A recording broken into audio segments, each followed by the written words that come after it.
नमस्कार मित्रांनो, आज आपण पाहतोय 11th standard biology lesson number 10 that is animal tissue. यामध्ये आपण पाहणार आहोत सगळ्यात पहिल्यांदा हिस्टोलॉजी म्हणजे काय. हिस्टोलॉजी म्हणजे काय तर ज्या ठिकाणी टिश्यू संदर्भात अभ्यास केला जातो त्या सायन्सच्या ब्रांचला आपण हिस्टोलॉजी असं म्हणतो. नेक्स्ट आहे इपिथेलियल टिश्यू. त्याचे काही प्रकार आहेत, simple epithelium and compound epithelium. आणि त्यानंतर आपण पाहणार आहोत cell junction. So let us start. मित्रांनो, तुम्ही जर नीटच्या तयारीसाठी काही नवीन क्रॅश कोर्स वगैरे शोधत असाल किंवा काही रिव्हिजन कोर्सेस शोधत असाल तर अनअकॅडमीतर्फे 31 जानेवारीपासून नवीन क्रॅश कोर्स सुरू होतो आहे. तुम्ही त्याच्यामध्ये एनरोलमेंट करू शकता.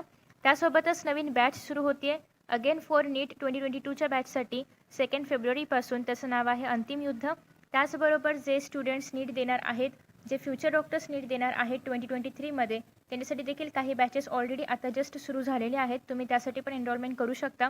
काही व्हिडिओ लेक्चर्स तुम्हाला पाहायला मिळतील, प्रिव्हियस जे काही चॅप्टर्स झाले असतील त्याचे रेकॉर्डेड फॉर्ममध्ये. PDF तुम्हाला मिळणार आहे नोट्सची. हे सगळं तुम्हाला यामध्ये मिळेल. सोबतच डाऊट सॉल्विंग सेशन्स देखील अनअकॅडमीतर्फे अरेंज केले जातात. सो तुम्हाला जर या बॅचमध्ये एनरोलमेंट करायचं असेल तर त्यासाठी तुम्ही पाहू शकता की अनअकॅडमीच्या सध्या खूप एक्साइटिंग अशा ऑफर्स सुरू आहेत. तुम्हाला 20% ऑफ मिळणार आहे प्रत्येक सबस्क्रिप्शनवरती.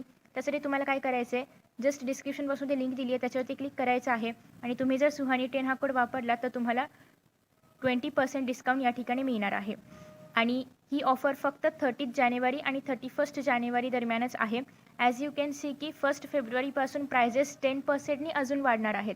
जर तुम्ही आत्ता घेतला तर तुम्हाला अराउंड 20% डिस्काउंट मिळेल, पण जर तुम्ही 1 फेब्रुवारी नंतर जर सबस्क्रिप्शन घेणार असाल तर तुम्हाला 10% एक्स्ट्रा पे करावं लागेल.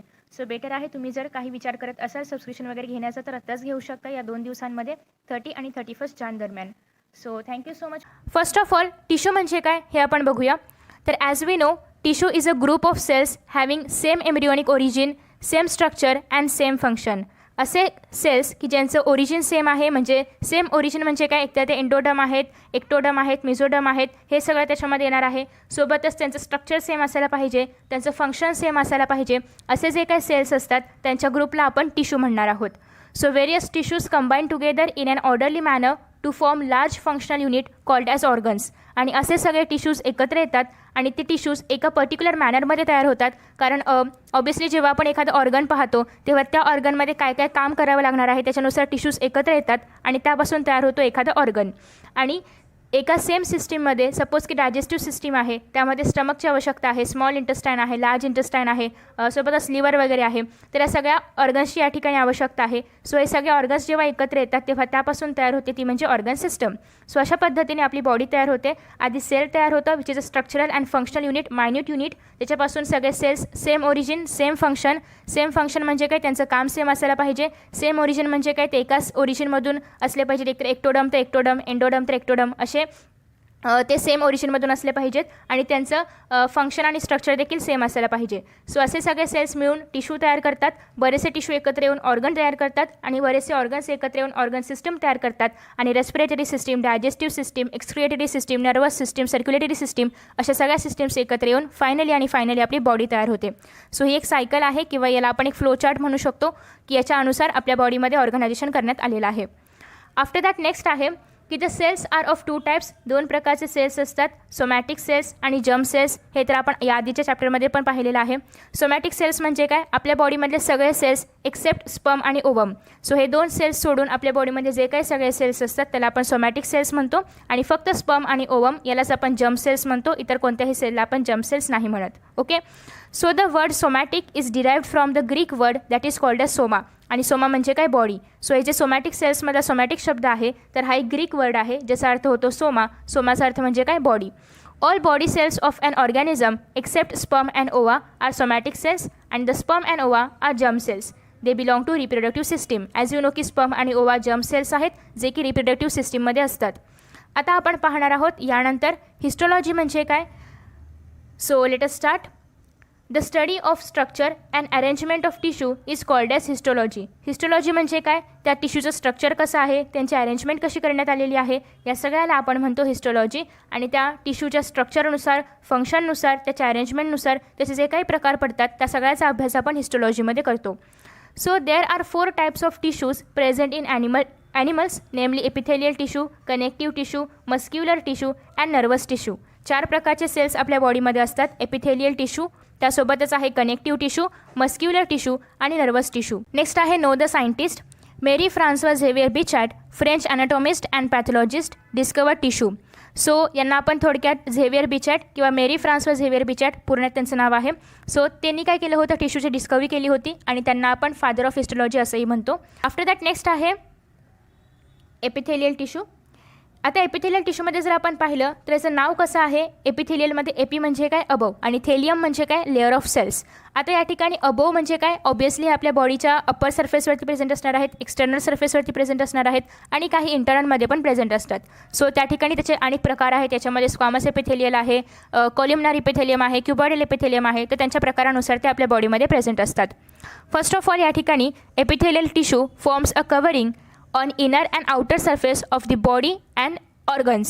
सो आता या ठिकाणी जर आपण पाहिलं तर आपल्या बॉडीमध्ये आणि ऑर्गन्समध्ये इनर कव्हरिंग फॉर्म करण्याचं आणि सोबतच काही ठिकाणी आउटर कव्हरिंग फॉर्म करण्याचं काम कोण करणार आहे, एपिथेलियल टिश्यू.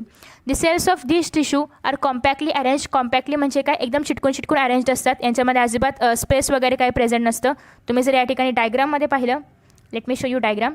सो डायग्राममध्ये जर तुम्ही पाहिलं तर हे एकदम चिटकून प्रेझेंट असतात. याला आपण म्हणतो compactly arranged. Okay. So after that next आहे with little intercellular matrix. Intercellular matrix म्हणजे काय, मॅट्रिक्स म्हणजे काय की एक फ्लुइड लाईक मटेरियल असतं. ओके. सो यांच्यामध्ये जर हे सेल्स खूप असे चिटकून प्रेझेंट आहेत तर यांच्यामध्ये स्पेसच नाही आहे. तर फ्लुइड जास्त प्रमाणामध्ये प्रेझेंट असलं की कमी, ऑब्वियसली खूप कमी प्रमाणामध्ये यांच्यामध्ये फ्लुइड प्रेझेंट असतं.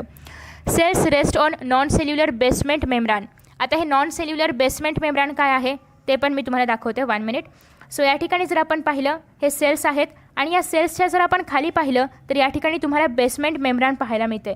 बेसमेंट मेम्ब्रान म्हणजे काय, तर हे सेल्स एका मेम्ब्रानवरती लाय होतात. एका मेम्ब्रानवरती या सेल्सचा एक लेअर तयार होतो, त्याला आपण म्हणणार आहोत, त्या लेअरला त्या खालच्या मेम्ब्रानला आपण म्हणणार आहोत बेसमेंट मेम्ब्रान. आणि हे जे बेसमेंट मेम्ब्रान आहे तर याचे पण पुढे 2 प्रकार पडतात, एक तर बेसल लॅमिना आणि सोबतच फायबरस लॅमिना. म्हणजे ह्याच्यामधला जो वरचा भाग असतो ज्या ठिकाणी सेलचा थर राहणार आहे तर त्या वरच्या लेअरला आपण म्हणणार आहोत बेसल लॅमिना आणि जे खालचा लेअर आहे त्याला आपण म्हणणार आहोत फायबरस लॅमिना. हे 2 लेअरचं असतं. ओके. जे बेसमेंट मेम्ब्रान आहे तर ते 2 लेअरचं असतं. आफ्टर दॅट नेक्स्ट आहे ओके. सो नेक्स्ट या ठिकाणी सांगण्यात आलेलं आहे की सेल्स आर पॉलिगोनल. पॉलिगोनल म्हणजे काय, त्यांना कितीही प्रकारचे एजेस असू शकतात, कितीही एजेस असू शकतात किंवा काही सेल्स क्युबॉइडल असतात, काही सेल्स कोल्युमिनार असतात. कोल्युमिनार म्हणजे लाईक कॉलम अशा पद्धतीने असतात, तर काही क्युबॉइडल म्हणजे क्युबॉइडच्या शेपमध्ये असतात. ओके. सो ते डिपेंड करणार की त्यांचं फंक्शन काय आहे, त्यांचं स्ट्रक्चर कसं असायला पाहिजे याच्यावरती. नेक्स्ट आहे single nucleus is present at the centre or at the base. आता या ठिकाणी हे जे सेल्स आहेत या सेल्समध्ये एक न्यूक्लियस प्रेझेंट असतं बेसवरती किंवा सेंटरमध्ये. आता ते डिपेंड आहे की सेल कोणत्या प्रकारचा आहे. जर तुम्ही या ठिकाणी पाहिलं तर सेल कसा आहे, चपटा आहे. सो त्याच्यामुळे या ठिकाणी सेंटरमध्ये न्यूक्लियस आहे. जर तुम्ही नेक्स्ट या ठिकाणी पाहिलं तर सेल कसा आहे, या ठिकाणी कॉल्युमिनार आहे, कॉलम्सच्या शेपमध्ये आहे. त्याच्यामुळे या ठिकाणी न्यूक्लियस कुठे आहे, खाली आहे. तर ते डिपेंड करणार की सेल कोणत्या प्रकारचा आहे, त्यानुसार तिथे न्यूक्लियस सेंटरमध्ये असायला पाहिजे की बेसमध्ये असायला पाहिजे हे ठरतं. आफ्टर दॅट नेक्स्ट जर आपण पाहिलं तर या ठिकाणी सांगण्यात आलेलं आहे की धिस टिश्यू इज एवॅस्क्युलर. एवॅस्क्युलर म्हणजे काय, तर या टिश्यूला डायरेक्ट ब्लड सप्लाय मिळत नाही किंवा या प्रकारच्या टिश्यूजमध्ये डायरेक्ट तुम्हाला ब्लड वेसल्स पाहायला मिळणार नाहीत. सो याला आपण म्हणणार आहोत avascular. It has good capacity of regeneration. हे खूप फटाफट रिजनरेशन करतात. जसं की आपण जर आपल्या स्किनवरती पाहिलं तर आपल्या स्किनला जर काही लागलं तर तिथले सेल्स लगेच निघून जातात, पण लगेच नवीन सेल्स पण येतात. कशाने, सेल डिव्हिजन होतं, त्यालाच आपण म्हणणार आहोत रिजनरेशन होतं आणि त्यामुळे सेल्स लगेच त्या ठिकाणी तयार होऊन टिश्यूज तयार होतात पहिल्यासारखे. आफ्टर दॅट नेक्स्ट आहे major function is protection and it also helps in absorption, transport, filtration and secretion. इथं सगळ्यात महत्त्वाचं फंक्शन काय आहे, प्रोटेक्शन करणं. जसं की आपल्या स्किनच्या आतमधल्या लेअरला ते प्रोटेक्ट करतं.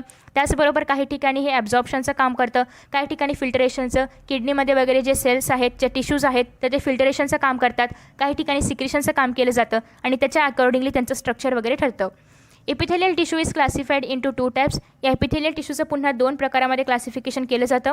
एक तर सिम्पल एपिथेलियम आणि दुसरं म्हणजे कंपाऊंड एपिथेलियम. आता सिम्पल नावामध्ये सिम्पल आहे याचा अर्थ हे सिंगल लेअर्ड असतात, त्यांचं फक्त एकच लेअर प्रेझेंट असतो. आणि कंपाऊंड नावामध्ये कंपाऊंड आहे याचा अर्थ हे 2 किंवा 2पेक्षा जास्त लेअर्समध्ये प्रेझेंट असतात. ओके. सो अशा पद्धतीने 2 प्रकारचे एपिथेलियल टिश्यूचे 2 प्रकार पडतात, सिम्पल एपिथेलियम आणि compound epithelium. Okay. So after that next सगळ्यात पहिल्यांदा आपण पाहतोय सिंपल एपिथेलियम आणि त्यामधला महत्त्वाचा टॉपिक आहे तो म्हणजे स्क्वामस एपिथेलियल टिश्यू. पहिला प्रकारचा टिश्यू आहे. नेक्स्ट आपण क्युबॉइडल, कॉलमिनार, सिलिएटेड वगैरे पाहणार आहोत. So squamous epithelial tissue, cells of this tissue are flat. सगळ्यात महत्त्वाचं एकदम चपटे जे कोणते टिश्यू असतील तर ते आहे स्क्वामस एपिथेलियल टिश्यू. एकदम चपटे असतात, थीन असतात, खूप बारीक आहेत. पॉलिगोनल म्हणजे यांचा शेप कसाही आहे, कसाही म्हणजे कितीही कोण त्याला असू शकतात. नेक्स्ट आहे विथ सिरॅटेड मार्जिन. यांच्या दोघांच्यामध्ये मार्जिन वगैरे तयार होते दोन सेल्सच्या मध्ये. Cells of this tissue fit together like tiles of footpath. तुम्ही जर फुटपाथचे टाईल्स वगैरे पाहिले असतील तर ते कसे एकमेकांना एकदम चिटकून असतात, तर त्याचप्रमाणे हे सेल्स देखील या टिश्यूमधले सेल्स देखील एकमेकांना खूप चिटकून असतात आणि त्यांच्यामध्ये अजिबात जागा वगैरे स्पेस नसते आणि त्याच्यामुळे इंटरसेल्युलर फ्लुइड किंवा इंटरसेल्युलर मॅट्रिक्स खूप कमी प्रमाणामध्ये या ठिकाणी प्रेझेंट असतं. आफ्टर दॅट नेक्स्ट आहे hence it is called as pavement epithelium. हे फुटपाथवरती असणाऱ्या त्या टाईल्सप्रमाणे दिसतं, सो त्याला आपण पेव्हमेंट इपिथेलियम असंही म्हणतो. Prominent spherical or oval nucleus is present at the centre of the sale.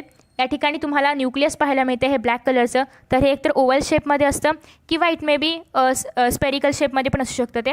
After that next आहे याचं फंक्शन काय आहे, तर सिमिलरली याचं फंक्शन पण आहे प्रोटेक्शन करणं, ॲब्झॉर्प्शन करणं, ट्रान्सपोर्ट करणं, फिल्टरेशन करणं, सिक्रिशन करणं. सो बेसिकली तुम्ही जर पाहिलं तर सगळे epithelial tissue mostly absorption, secretion वगैरे या सगळ्या गोष्टी करत असतात.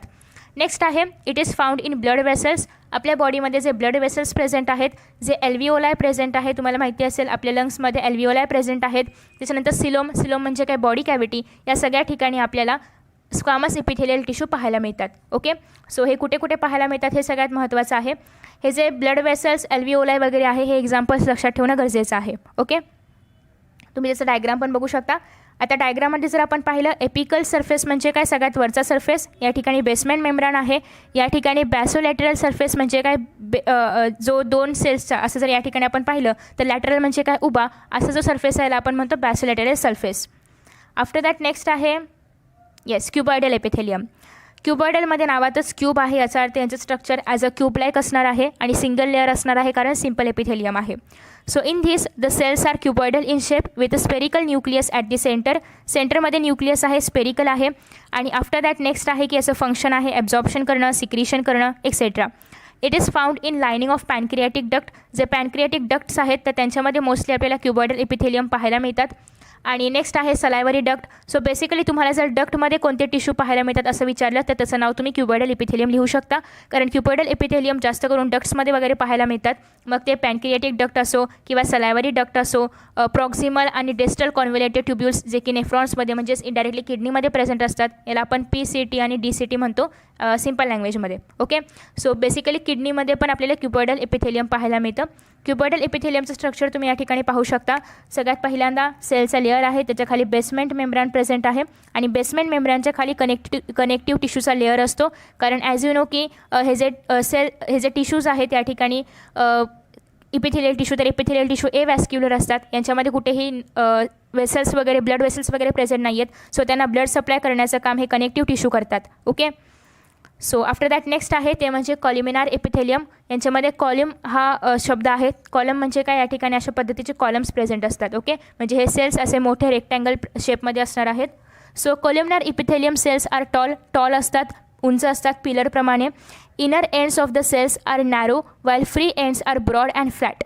जर आपण आतले एंड्स पाहिले, जर आपण याला झूम केलं तर हे जे आतले आहेत तर ते कसे आहेत, एकदम नॅरो आहेत किंवा बारीक होत चाललेत. बट वरचा जो भाग आहे तर तो मात्र या ठिकाणी फ्लॅट आणि मोठा ब्रॉड होत चालला आहे. ओके, सो अशा पद्धतीचे हे सेल्स असतात. नेक्स्ट आहे okay, free surface shows large number of microvilli. Microvilli म्हणजे काय, तुम्ही जर या ठिकाणी पाहिलं इथे तुम्हाला एक एकदम छोटे असे फिंगर लाईक प्रोजेक्शन्स पाहायला मिळतात, त्याला आपण मायक्रोविलाय म्हणतो. मायक्रोविलायमुळे काय होतं तर ॲब्झॉर्प्शन सरफेस एरिया इन्क्रीज होतो. सो मायक्रोविलायचं हेच खूप मोठं एक फंक्शन आहे की त्याच्यामुळे surface area, absorption surface area काय होतो, इन्क्रीज होतो. नेक्स्ट आहे nucleus is oval and is present in the lower half of the cell. Nucleus कसं आहे, यांचं ओवल आहे, अंडाकृती आहे आणि सगळ्यात महत्त्वाचं म्हणजे हे कुठेही सेंटरमध्ये नाही आहे, तर बेसमेंट जे आहे, बेसमेंट नाही म्हणता येणार, जो बेस आहे सेलचा तर त्या ठिकाणी प्रेझेंट आहे. ओके, आफ्टर दॅट नेक्स्ट आहे याचं फंक्शन काय आहे, तर सिक्रिशन करणं, ॲब्झॉर्प्शन करणं हे याचं फंक्शन आहे. आता हे मोस्टली प्रोटेक्शनमध्ये वगैरे येत नाही, हे जास्त सिक्रिशन आणि ॲब्झॉर्प्शनमध्ये त्याचं काम असतं. It is found in inner lining of intestine, gall bladder, gastric glands, intestinal glands, stomach, या सगळ्या ठिकाणी जे आतलं लायनिंग आहे तर त्या ठिकाणी आपल्याला कोल्युमिनर इपिथेलियम पाहायला मिळतं. सो बेसिकली हे लायनिंगचं काम करतं, लायनिंग फॉर्म करण्याचं काम करतं. नेक्स्ट आहे याचे पार्ट्स जर आपण पाहिलं तर सगळ्यात वरती आहे मायक्रोविलाय, त्याच्यानंतर आहे या ठिकाणी mucus in goblet cells. So तुम्ही जर या ठिकाणी पाहिलं तर इथे गोबलेट सेल्स प्रेझेंट असतात जे म्युकस सिक्रेट करायचं काम करतात. जर आता आपण इथे हे इंटेस्टाईनमध्ये किंवा इंटेस्टाइनल ग्लँड्समध्ये आहेत असं म्हणतोय, तर ॲज यू नो की इंटेस्टाईनमध्ये खूप मोठ्या प्रमाणामध्ये सिक्रिशन केलं जातं, जे पण वेगवेगळे आपले डायजेस्टिव्ह ज्यूस आहेत स्टमकमध्ये म्हणा किंवा इंटेस्टाईनमध्ये म्हणा, आणि सोबतच त्या ठिकाणी म्युकस पण सिक्रेट केलं जातं for the digestion of our food. मग तिथे जेव्हा म्युकस सिक्रेट केलं जातं तर ते म्युकस सिक्रेट करण्याचं काम हे गोबलेट सेल्स करतात. ओके, गोबलेट सेल्स म्हणजे काय, म्युकस सिक्रेटिंग सेल्स आहेत जे की या ठिकाणी कोल्युमिनर इपिथेलियममध्ये प्रेझेंट आहेत. नेक्स्ट आहे ॲब्झॉर्प्टिव्ह सेल्स, या ठिकाणी ॲब्झॉर्प्शन केलं जातं. बेसमेंट मेम्ब्रेनवरती हे सगळे लाय आहेत. सगळे इपिथेलियल टिश्यू बेसमेंट मेम्ब्रेनवरच असणार आहेत. खाली ऑब्वियसली कनेक्टिव्ह टिश्यू आहे ब्लड वगैरे सप्लाय करण्यासाठी. आणि हे नॉन सिलिएटेड आहे. नॉन सिलिएटेड म्हणजे काय, तुम्ही जर पाहिलं तर सिलिया म्हणजे काय, तर काही सेल्सच्या वरती अशा पद्धतीने एक खूप खूप लॉंग म्हणता येणार नाही पण शॉर्ट असे हेअर लाईक स्ट्रक्चर या ठिकाणी प्रेझेंट असतं. याला आपण म्हणणार आहोत सिलिया. ओके, सो या सिलियामुळे काय होणार आहे की या ठिकाणी सिलियाची हालचाल वगैरे होते, हे वर खाली सबस्टन्स वगैरे पाठवण्यासाठी युजफुल आहे. बट या ठिकाणी सबस्टन्सची हालचाल नाही करायची आपल्याला, त्याच्यामुळे या ठिकाणी सिलिया वगैरे प्रेझेंट नसतं. ओके, सो सिलियाच्या ऐवजी या ठिकाणी काय आहे, मायक्रोविलाय आहे, जे की अशा पद्धतीने तुम्हाला पाहायला मिळत असेल. त्याच्यामुळे काय होतं, ॲब्झॉर्प्शन एरिया जो आहे तर तो या ठिकाणी इन्क्रीज होणार आहे. सो आफ्टर दॅट नेक्स्ट आता आपण पाहतोय सिलिएटेड इपिथेलियम. सो तुम्हाला या ठिकाणी सिलिया पाहायला मिळत असेल, याला आपण सिलिया म्हणतो, की असे एक हेअर लाईक स्ट्रक्चर या ठिकाणी प्रेझेंट आहे, याला आपण सिलिया म्हणतो. Cells of the tissue are cuboidal or columnar. आता सिलिएटेडमध्ये क्युबॉइडल पण असू शकतात किंवा कॉल्युमिनार पण असू शकतात. बेसिकली जर आपण क्युबॉइडलवरती सिलिया असेल तर त्याला आपण म्हणणार आहोत क्युबॉइडल सिलिएटेड इपिथेलियम. जर कॉल्युमिनारवरती सिलिया प्रेझेंट असेल तर कॉल्युमिनार सिलिएटेड इपिथेलियम. सिम्पल. सो यांचे जे फ्री एंड्स असतात, फ्री एंड्स म्हणजे काय, वरचा जो भाग आहे याच्यावरती अशा पद्धतीचे सिलिया प्रेझेंट असतात. आणि सोबतच आर ब्रॉड, वरचा एरिया ब्रॉड असतो, खालचा एरिया ऑपोपस बारीक निमुळता होत जाणार आहे. आणि हे देखील बेसमेंट मेम्ब्रेनवरती आपल्याला पाहायला मिळतात. आफ्टर दॅट नेक्स्ट आहे free ends show hair like cilia. Nucleus is oval and placed at basal end. Nucleus oval शेपमध्ये आहे आणि खाली सेलच्या खाली आपल्याला पाहायला मिळतं बेसल एंडवरती आपल्याला पाहायला मिळतं. फंक्शन काय आहे याचं, to create a movement of material किंवा सबस्टन्स इन कॉन्टॅक्ट, म्हणजे त्याच्या कॉन्टॅक्टमध्ये जेही कुठलं सबस्टन्स किंवा मटेरियल येईल त्याच्यामध्ये मुवमेंट दाखवण्याचं काम कोण करणार आहे, सिलिएटेड इपिथेलियम.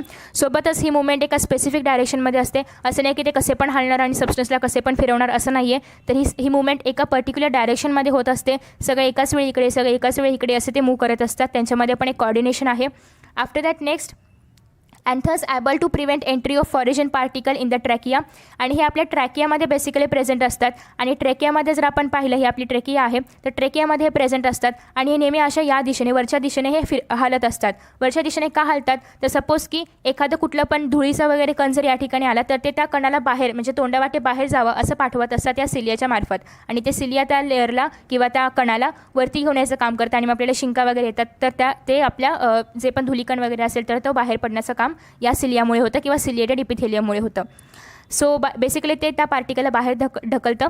नेक्स्ट आहे push the ovum through oviduct. As you know की या ठिकाणी ओविडक्ट प्रेझेंट असतं आणि या ठिकाणी ओवम आहे. सो म्हणजेच या ठिकाणी सगळे ओवा वगैरे सगळे ओवम प्रेझेंट आहेत, ओवरीमधून येणार आहेत. सो या ठिकाणी जेव्हा एखादा ओवम बाहेर येईल तर त्या ओवमला काय स्वतःचे, जसं की स्पर्मला एखादी टेल वगैरे आहे तर त्याचप्रमाणे ओवमला टेल वगैरे काय आहे का, नाही आहे. सो या ठिकाणी हे जे ओवम आहे तर हे जे या ठिकाणी सिलिया प्रेझेंट आहेत ओविडक्टमध्ये, तर हे सिलिया अशी तिकडे इकडे ते हलत असतात आणि ते हल्ल्यामुळेच या ठिकाणी हा जो ओवम आहे तर तो हळूहळू पुढे सरकत जातो. ओके, सो बेसिकली त्या ठिकाणी पण सिलिएटेड इपिथेलियम खूप महत्त्वाचे आहेत. नेक्स्ट आहे या ठिकाणी it is found in inner lining of buccal cavity of frog. फ्रॉगची जी बकल कॅव्हिटी आहे, बकल कॅव्हिटी म्हणजे जी ओरल कॅव्हिटी आहे तर त्याच्यामध्ये पण सिलिएटेड इपिथेलियम प्रेझेंट असतात. नेसल कॅव्हिटीमध्ये असतात. नाकामध्ये पण तुम्हाला काहीसे केसांसारखं स्ट्रक्चर पाहायला मिळत असेल. तर यासाठी की कोणतेही फॉरेन मटेरियल आतमध्ये जाऊ नये आणि गेलंच तरी ते सिलिएटेड इपिथेलियम आपल्या असं हलवून ते जे सिलिया आहेत तर ते हलवतात आणि त्याद्वारे ते जे फॉरेन मटेरियल आहे तर ते बाहेर येतं. नेक्स्ट आहे ट्रेकिया, सांगितल्याप्रमाणे ओविडक्ट ऑफ वर्टेब्रेट्स, त्यामध्ये पण प्रेझेंट असणार आहे ciliated epithelium for the movement of ovum. तर अशा पद्धतीने आपण याचं कुठे प्रेझेंट असतं आणि याचं फंक्शन काय आहे ते पाहिले. नेक्स्ट आपण पाहतोय ग्लँड्युलर एपिथेलियम. नावातच ग्लँड आहे, याचा अर्थ हे ग्लँड्समध्ये वगैरे प्रेझेंट असणार आहे. So here the cells may be columnar, cuboidal और पायरामिडल इन शेप. आता या ठिकाणी जर आपण पाहिलं तर याच्यामध्ये पण काही कोलिमिनार असतील, काही क्युबॉइडल असतील, काही पायरामिडल असतील. आणि सोबतच जे न्यूक्लियस आहे तर ते खूप लार्ज असतं. तुम्ही जर या ठिकाणी पाहिलं तर हे एवढं मोठं असं इलॉंगेट झालेलं किंवा मोठं असं न्यूक्लियस या ठिकाणी पाहायला मिळतं, which is situated towards the basal रिजनवरती या ठिकाणी हे न्यूक्लियस सिच्युएट करण्यात आलेलं आहे. Secretory granules are present in the cytoplasm. Obviously हे ग्लँड्स आहेत आणि ग्लँड्स काय करतात, सिक्रिशन करतात. त्याच्यामुळे या ठिकाणी जर आपण पाहिलं तर सिक्रिटरी ग्रॅन्युल्स प्रेझेंट आहेत. इथे आता तुम्हाला म्युकस पाहायला मिळते, म्हणजे हे सेल्स काय करणार आहेत, म्युकस सिक्रेट करण्याचं काम करणार आहेत. आणि म्युकस कोण सिक्रेट करतं, ॲज यू नो की गोबलेट सेल्स या ठिकाणी म्युकस सिक्रेट करतात. मग या ठिकाणी कोणते सेल्स प्रेझेंट असायला पाहिजे त्या टिश्यूमध्ये, गोबलेट सेल्स. ओके, गोबलेट हे युनिसेल्युलर सेल्स आहेत, सिंगल सेल्युलर सेल्स आहेत. आफ्टर दॅट नेक्स्ट आहे okay, so the glands may be unicellular. हे जे ग्लँड्स असतात ते युनिसेल्युलर असतात कारण याच्यामध्ये गोबलेट सेल्स प्रेझेंट असतात, सिंगल सेल आहे गोबलेट सेल. सो और मल्टीसेल्युलर जर असतील तर ते सलायवरी ग्लँडमध्ये प्रेझेंट आहेत. सलायवरी ग्लँड तुम्हाला माहिती असेल, ज्या ठिकाणाहून सलायवा सिक्रेट होतं त्याला आपण सलायवरी ग्लँड्स म्हणतो. सो सलायवरी ग्लँड्स मल्टीसेल्युलर आहेत, तर गोबलेट सेल्स युनिसेल्युलर आहेत. Depending on the number of सेल्सचा नंबर किती आहे याच्यानुसार मल्टीसेल्युलर आणि युनिसेल्युलर हे दोन प्रकार पडतात. Depending on mode of secretion, आता कोण किती प्रमाणामध्ये सिक्रिशन करतं आहे याच्या आधारावरती आपण त्यांचे प्रकार करतो. Multicellular glands can be classified as duct bearing. Duct bearing म्हणजे काय, त्यांच्यामध्ये डक्ट प्रेझेंट असणार आहे. आणि डक्ट काय करणार आहे, डक्ट बिअरिंग असेल त्याला आपण एक्झोक्राईन म्हणतो. आणि डक्टमधून काय पास आउट केलं जाणार आहे तर एन्झाईम्स. बेसिकली जे एक्झोक्राईन असतात तर ते एन्झाईम सिक्रेट करण्याचं काम करणार आहेत. आणि जे एंडोक्राईन आहेत ते डक्टलेस आहे, यांच्यामध्ये डक्ट प्रेझेंट नाही आहेत आणि हे काय करतात, हॉर्मोन सिक्रेट करण्याचं काम करतात. मग डक्ट नाही आहे तर हे काय करणार, मग डायरेक्ट हार्मोन जे आहे तर ते ब्लडमध्ये सोडलं जातं, ज्याला पाहिजे तो ते हार्मोन घेईल आणि स्वतःचं काम करेल. आणि जर डक्ट असेल तर डायरेक्ट ज्या पार्टला एन्झाईम पाहिजे आहे त्या पार्टवरती एन्झाईम पोहोचवलं जातं. डक्ट म्हणजे काय, सिम्पल वायर असतात. ओके, वायरिंग जसं असतं आपल्याला इलेक्ट्रिसिटी वगैरे पोहोचवण्यासाठी, त्याप्रमाणे आपल्या बॉडीमध्ये स्किन किंवा सेल्सच्या वायरिंग असतात, त्या प्रेझेंट असतील तर त्याला आपण म्हणणार आहोत एक्झोक्राईन ग्लँड्स, आणि प्रेझेंट नसतील तर एंडोक्राईन ग्लँड्स. आणि एंडोक्राईन ग्लँड्स हॉर्मोन सिक्रेट करतात, तर एक्झोक्राईन ग्लँड्स एन्झाईम सिक्रेट करतात. सो या ठिकाणी तुम्ही स्ट्रक्चर बघू शकता. इथे पण मायक्रोविलाय प्रेझेंट आहेत for increasing the absorption area. Next mucus आहे, mucus secreted by goblet cells. Cytoplasm obviously सगळ्या सेल्समध्ये असणार आहे. न्यूक्लियस आहे, सेल मेम्ब्रान आहे, ॲब्झॉर्प्टिव्ह सेल आहे आणि ऑब्वियसली खाली बेसमेंट मेम्ब्रान पण असणार आहे कारण हे कसं आहे, इपिथेलियल सेल. सो नेक्स्ट आहे की एक्झोक्राईन ग्लँड्स जे आहेत pour their secretion at a specific sites, कारण यांच्यामध्ये काय प्रेझेंट आहे, डक्ट वायरिंग प्रेझेंट आहे. सो ते ज्या ठिकाणी पाहिजे त्याच ठिकाणी नेऊन एन्झाईम्स किंवा सिक्रिशन देणार आहेत. मग सलायवरी ग्लँडमध्ये पाहिजे असेल तर सलायवरी ग्लँडमध्ये पोहोचवणार, स्वेट ग्लँडमध्ये पाहिजे असेल स्वेट ग्लँडमध्ये पोहोचवणार. पण जे एंडोक्राईन ग्लँड्स आहेत release their secretion directly to the ब्लडमध्ये पाठवतात ते त्यांचं सिक्रिशन, आणि ज्याला हवं असेल ते सिक्रिशन ते ॲब्झॉर्ब करून घेतं. सो फंक्शनमध्ये जर आपण पाहिलं तर secrete the mucus that trap the dust particles. So mucus काय करतं, त्या डस्ट पार्टिकल्स जे पण असतील, जे पण फॉरिजिन मटेरियल आहे तर त्याला ट्रॅप करण्याचं काम करतं. Lubricates the inner surface of respiratory and digestive tracts. जे डायजेस्टिव्ह ट्रॅक्ट्स आहेत म्हणजे जे पण इसोफॅगस आहे, जे पण ट्रेकिया वगैरे आहे, तर या सगळ्यांना ल्युब्रिकेट करण्याचं काम करतं. सिक्रिशन ऑफ एन्झाईम्स आणि हॉर्मोन्स. एन्झाईम्स कोण सिक्रेट करतात, एक्झोक्राईन ग्लँड्स, आणि हॉर्मोन्स कोण सिक्रेट करतात, endocrine glands. Okay, so next आता आपण पाहणार आहोत सेन्सरी इपिथेलियल टिश्यू. नावामध्ये सेन्सरी आहे म्हणजे काय करणार आहेत, हे सेन्स वगैरे किंवा जे पण स्टिम्युलस वगैरे आहेत तर ते देण्याचं काम करणार आहेत. It is composed of modified form of columnar cells. याच्यामध्ये काय आहेत, कोल्युमिनार सेल्सचाच एक मॉडिफाईड प्रकार आहे हा, म्हणजे हे थोडक्यात कोल्युमिनार सेल्सप्रमाणे असणार आहेत. And elongated neurosensory cells. आणि याच्यामध्ये काय असणार आहे, तुम्ही जर या ठिकाणी पाहिलं तर अशा पद्धतीचे जे स्ट्रक्चर आहे हे तुम्हाला कोल्युमिनारसारखं पाहायला मिळत असेल, एवढे मोठे असे आहेत ते ॲज अ कॉलमप्रमाणे. आफ्टर दॅट नेक्स्ट आहे की सेन्सरी हेअर्स आर प्रेझेंट. यांच्यामध्ये सेन्सरी हेअर्स प्रेझेंट आहेत की ज्यामुळे त्यांना सेन्स होतं, आणि त्याला आपण रिसेप्टर्स पण म्हणू शकतो, ज्यामुळे त्यांना कळतं की कोणतं स्टिम्युलस द्यायचं आहे, काय सेन्सेशन आहे ते सगळं त्यांना कळतं. नेक्स्ट आहे की sensory hairs are present at the free end of the cell. Function काय आहे की it perceives external as well as internal stimuli. जे पण बाहेरून मिळणारं स्टिम्युलाय आहे किंवा जे पण आतून मिळणारं स्टिम्युलाय आहे तर त्यांना ते रिसीव्ह करण्याचं काम करतं आणि त्यानुसार ॲक्ट करण्याचं काम करतं. ते कशामध्ये पाहायला मिळतात, फाउंड इन नोज. नोज म्हणजे काय? All factory. ऑल फॅक्टरी म्हणजे काय? असे ऑर्गन्स की जे स्मेल करतात. ओके, स्मेल करणारे ऑर्गन्सला आपण म्हणणार आहोत ऑल फॅक्टरी ऑर्गन्स, जे की आहे नाक. नेक्स्ट आहे इयर. ऑडिटरी म्हणजे कानामध्ये जे आपले हेअर्स प्रेझेंट असतात त्याला आपण म्हणणार आहोत ऑडिटरी हेअर सेल्स. नेक्स्ट आहे आईमध्ये पण आपल्या फोटो रिसेप्टर्स असतं, जेणेकरून आपल्या डोळ्यामध्ये लाईट गेल्यानंतर आपले रेटिना वगैरे ॲक्टिवेट होतं. तर या सगळ्यामध्ये प्रेझेंट असणार आहेत सेन्सरी एपिथेलियल टिश्यू. स्ट्रक्चर या ठिकाणी तुम्हाला पाहायला मिळत असेल ऑल फॅक्टरी बल्बमध्ये, त्यासोबतच ऑल फॅक्टरी ट्रॅकमध्ये, त्याच्यानंतर एक्झॉन वगैरे या ठिकाणी प्रेझेंट आहे. ज्याप्रमाणे न्यूरोसेल्समध्ये किंवा न्यूरोसेन्सरी सेल्स असल्यामुळे या ठिकाणी एक्झॉन वगैरे सगळं काही प्रेझेंट आहे. रिसेप्टर्स वगैरे प्रेझेंट आहे, ते सगळे स्टिम्युलाय वगैरे सेन्स करण्यासाठी रिसीव्ह करण्यासाठी. ओके, आफ्टर दॅट नेक्स्ट आहे थोडक्यात सांगितलं आहे ते म्हणजे जर्मिनल एपिथेलियम. जर्मिनल एपिथेलियम म्हणजे काय? तर हे असे एपिथेलियम आहेत की ज्यांच्यामध्ये मिओसिस होतं. आत्तापर्यंत आपण जे सगळे एपिथेलियम पाहिले त्यांच्यामध्ये फक्त मायटोसिस होतं. ओके, बट हे जे सेल्स आहेत जर्मिनल यांच्यामध्ये मिओसिस होणार आहे. त्यांच्यामध्ये मिओसिस का होतं? तर हे कुठे पाहायला मिळतात? हे ओव्हरीमध्ये वगैरे पाहायला मिळतात. तर याच्यामुळे यांच्यामध्ये याला आपण जर्मिनल एपिथेलियम म्हणणार आहोत आणि यांच्यामध्ये मिओटिक डिव्हिजन होतं. ओके, कारण यांना काय करायचं असतं? हॅप्लॉइड गॅमेट्स तयार करायचे असतात. सो बेसिकली ओवमच्या लायनिंगमध्ये वगैरे आपल्याला हे सेल्स पाहायला मिळतात, त्याला आपण म्हणतो जर्मिनल एपिथेलियम.